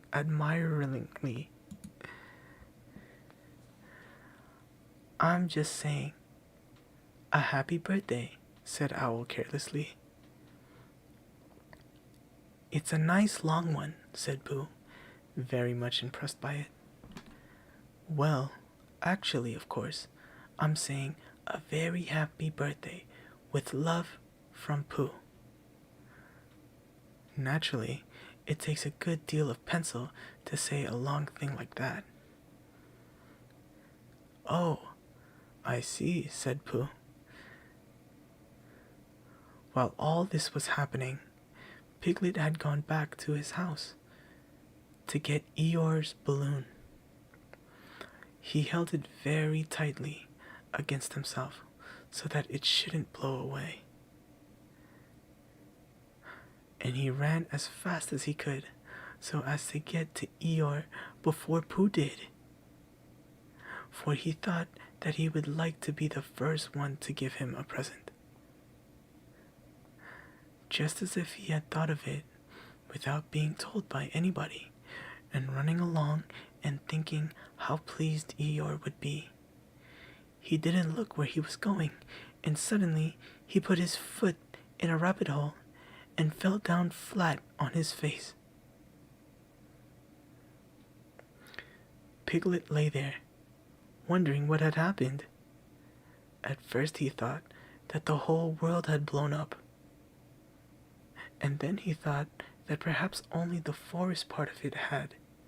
And then he thought that perhaps only he had. And he was now alone, in the moon or somewhere, and would never see Christopher Robin or Pooh or Eeyore again. And then he thought, well, even if I'm in the moon, I needn't be face downwards all the time.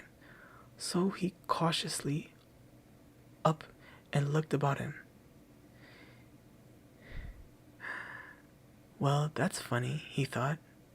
I wonder what that bang was. I couldn't have made such a noise just falling down.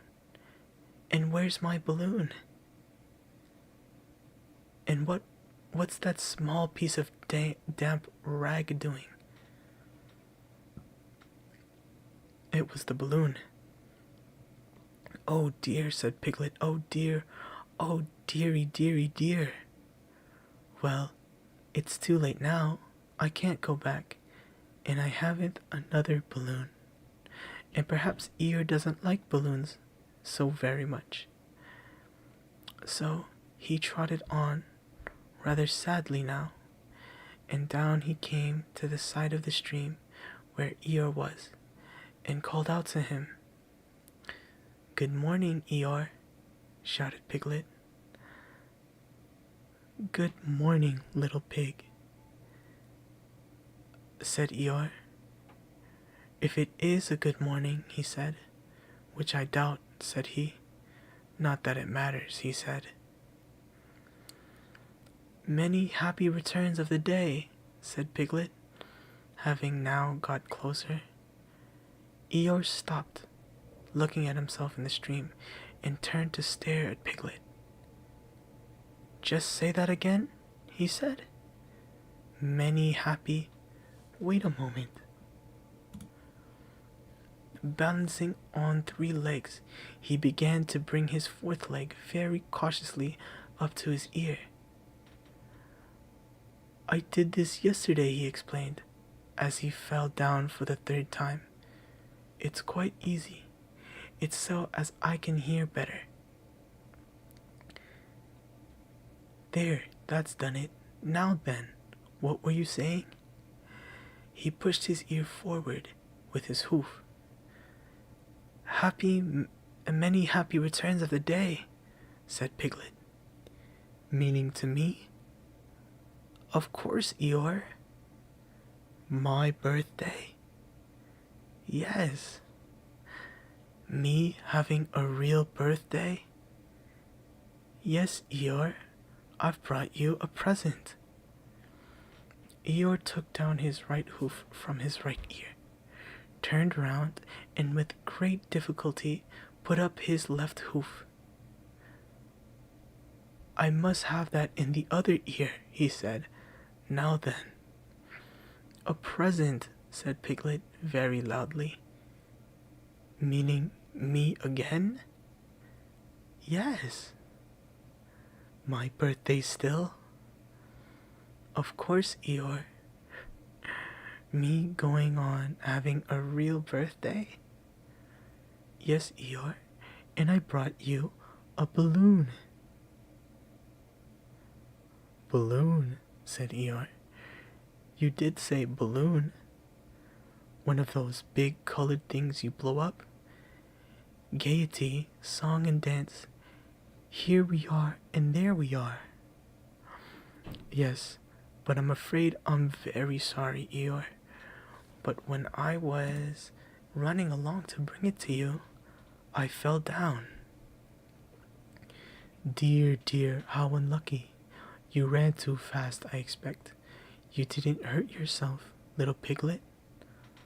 No, but oh, Eeyore, I burst the balloon. There was a very long silence. My balloon? Said Eeyore at last. Piglet nodded. My birthday balloon? Yes, Eeyore, said Piglet, sniffling a little bit. Here it is. With many happy returns of the day. And he gave Eeyore the small piece of damp rag. Is this it? Said Eeyore, a little surprised. Piglet nodded. My present? Piglet nodded again. The balloon? Yes. Thank you, Piglet, said Eeyore. You don't mind my asking, he went on, but what color was this balloon when it was a balloon? Red. I just wondered, red, he murmured to himself. My favorite color. How big was it? About as big as me. I just wondered, about as big as Piglet, he said to himself sadly. My favorite size. Well, well. Piglet felt miserable and didn't know what to say. He was still opening his mouth to begin something, and then decided that it wasn't any good saying that, when he heard a shout from the other side of the river, and there was Pooh. Many happy returns of the day, called out Pooh, forgetting that he had said it already. Thank you, Pooh. I'm having them, said Eeyore gloomily. I've brought you a little present, said Pooh excitedly. I've had it, said Eeyore. Pooh had now splashed across the stream to Eeyore, and Piglet was sitting a little way off, his head in his paws, snuffling to himself. It's a useful pot, said Pooh. Here it is. And it's got a very happy birthday with love from Pooh written on it. That's what all that writing is. And it's for putting things in. There. When Eeyore saw the pot, he became quite excited. Why, he said, I believe my balloon will just go into that pot. Oh no, Eeyore, said Pooh. Balloons are much too big to go into pots. What you do with the balloon is you hold the balloon. Not mine, said Eeyore proudly. Look, Piglet. And as Piglet looked sorrowfully around, Eeyore picked the balloon up with his teeth and placed it carefully into the pot. Picked it out and put it on the ground, and then picked it up again and put it carefully back. So it does, said Pooh. It goes in. So it does, said Piglet. And it comes out.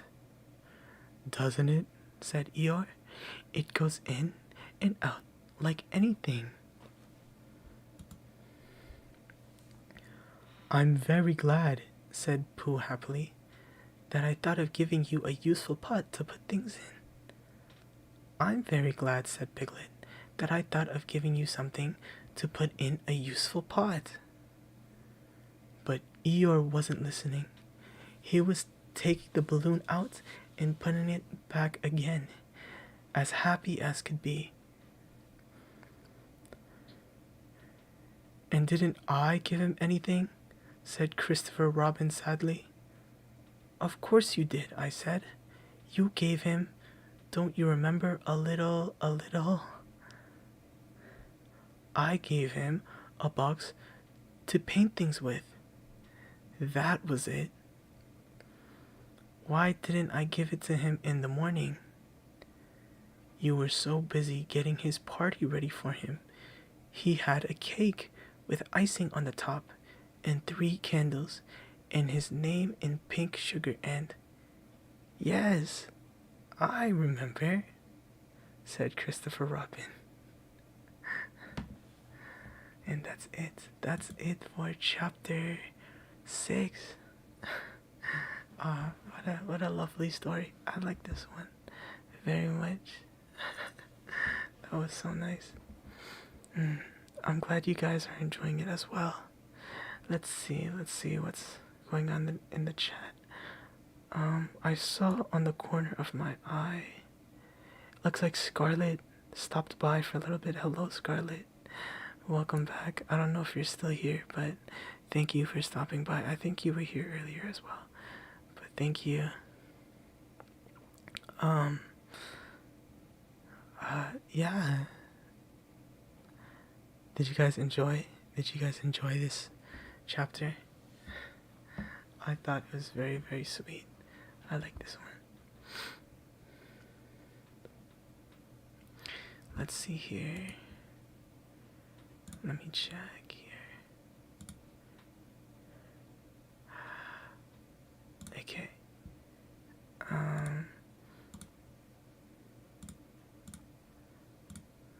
Okay. Here we go. Yes, this one was very, very wholesome. I liked this story a lot. Yes, it was very, very nice.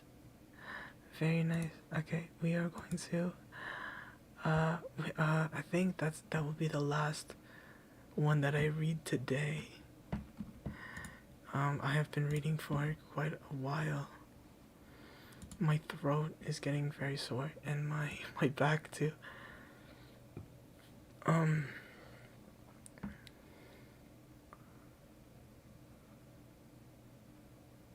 Yes.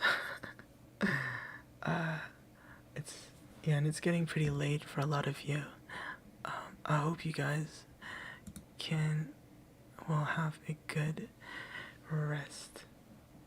And if you're starting your day, please have a good rest of your day. And thank you guys so much for coming out. Thank you guys for 300 plus subscribers. That's so many. I'm very, very grateful. You guys have been so nice. Thank you to all the new people as well. There's been a few new people that have come by. Thank you. Let's see here. Yes, it was so much fun. I had so much fun. I'd really like to do this again someday. Maybe soon. Please let me know if you enjoyed the reading stream, and if you have any suggestions or requests for things to read.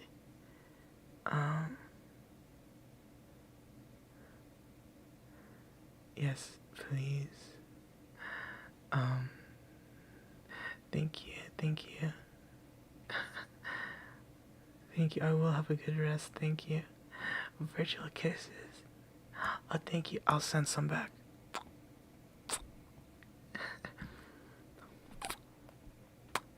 Did you receive them? I hope you did. Thank you, thank you, thank you. Thank you so much for coming. But yeah, that has been the stream. Yes, 322 subs. That's so amazing. And again, this is artwork by Athena. Please follow my Twitter if you would like. My Twitter's right here. At JCENASMR. That's my Twitter. And if you have something you would like to share with me, then you can do so there. Okay, thank you guys so much for coming to the stream. I really appreciate it. I will see you next time. And next time will probably be sometime on the weekend. I will do another stream on the weekend. So I hope to see you guys there. Bye bye everybody. Thank you so much for coming. Okay. Bye bye.